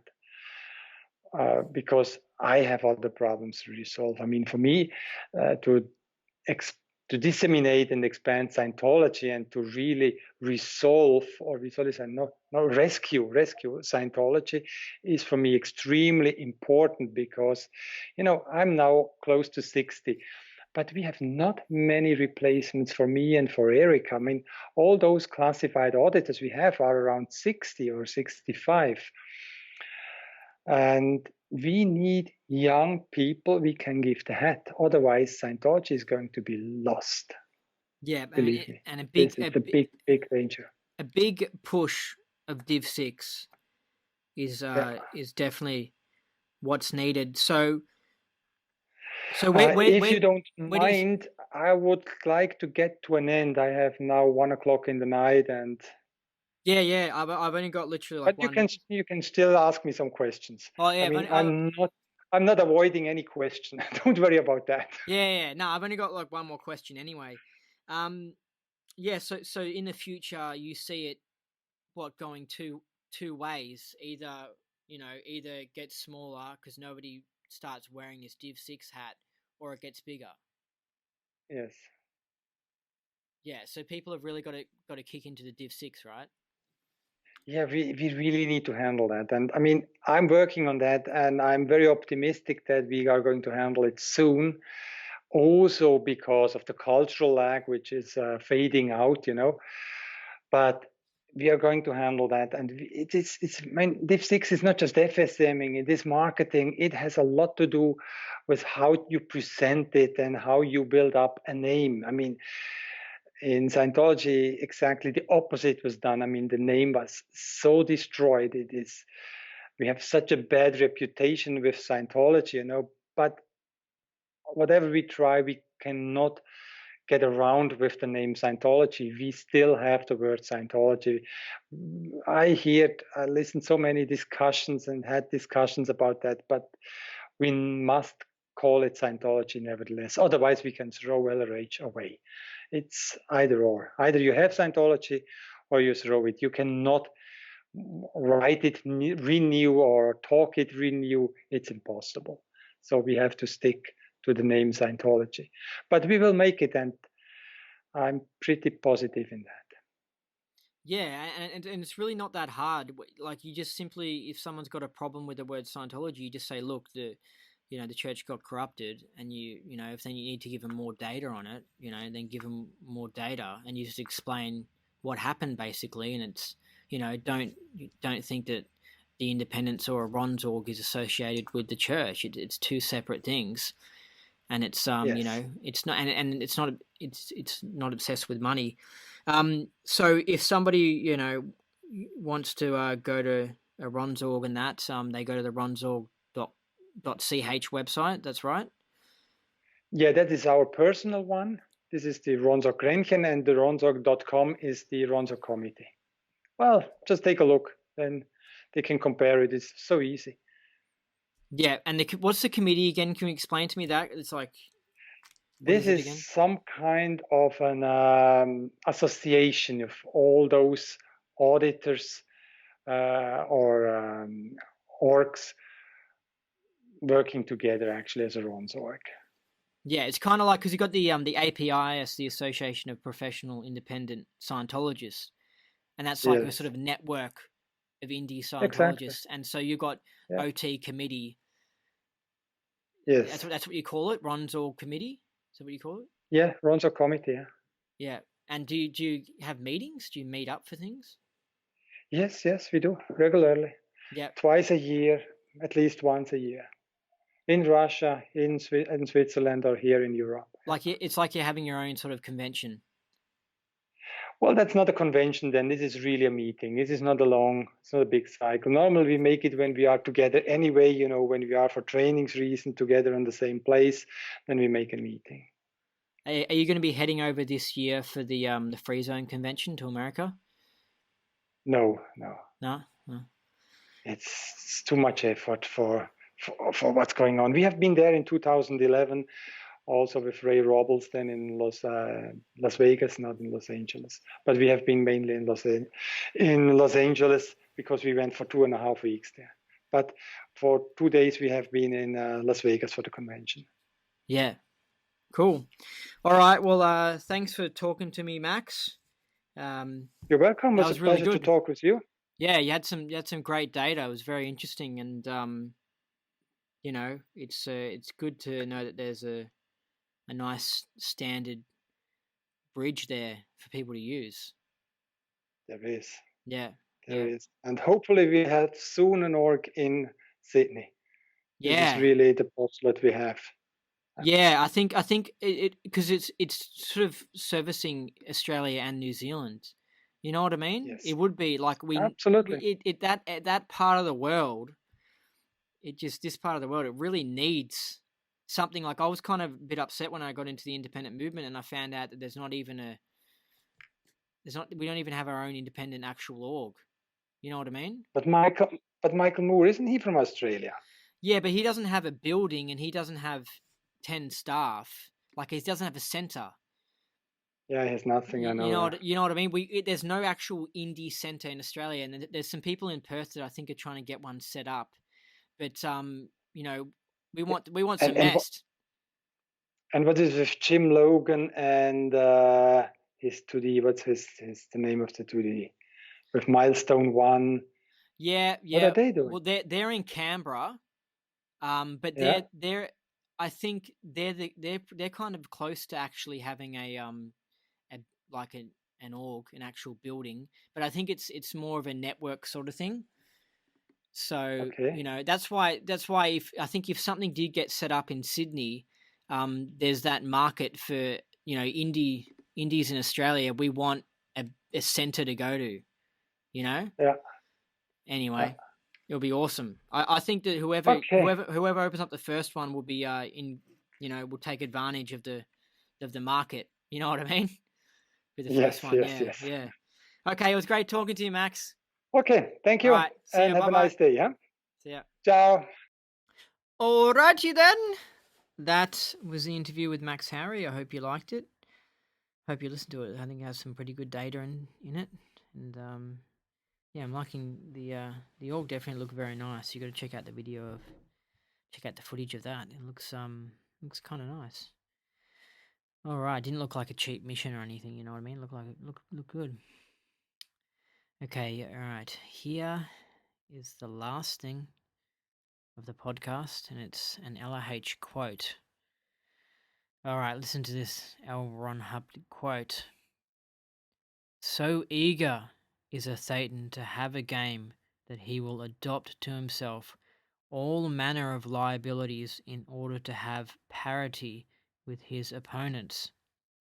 One cannot have a game with people who are too inferior in strength or cleverness. Thus one reduces his own strength and cleverness in order to have a game. That's from Creation of Human Ability. And I'm a little bit actually guilty of doing that. But it wasn't when I noticed that I did it sometimes, it was more from a fear tone point of view in that I was concerned, I was scared to beat the opponent. Do you know what I mean? I was scared to be too clever. So like, um, you know what I mean? Because if you fear tone, you're just scared of everything. So you don't want to prove someone wrong or make someone out to be dumb because then you're worried they're going to attack you or something like that. Your bank's just gone all A equals A on everything, and you're just scared all the time. You're just scared about everything, you know. And so I noticed with me a bit, it's like I would get a bit scared, and it would make me perform worse, and it would also I would suddenly lose my confidence to beat someone.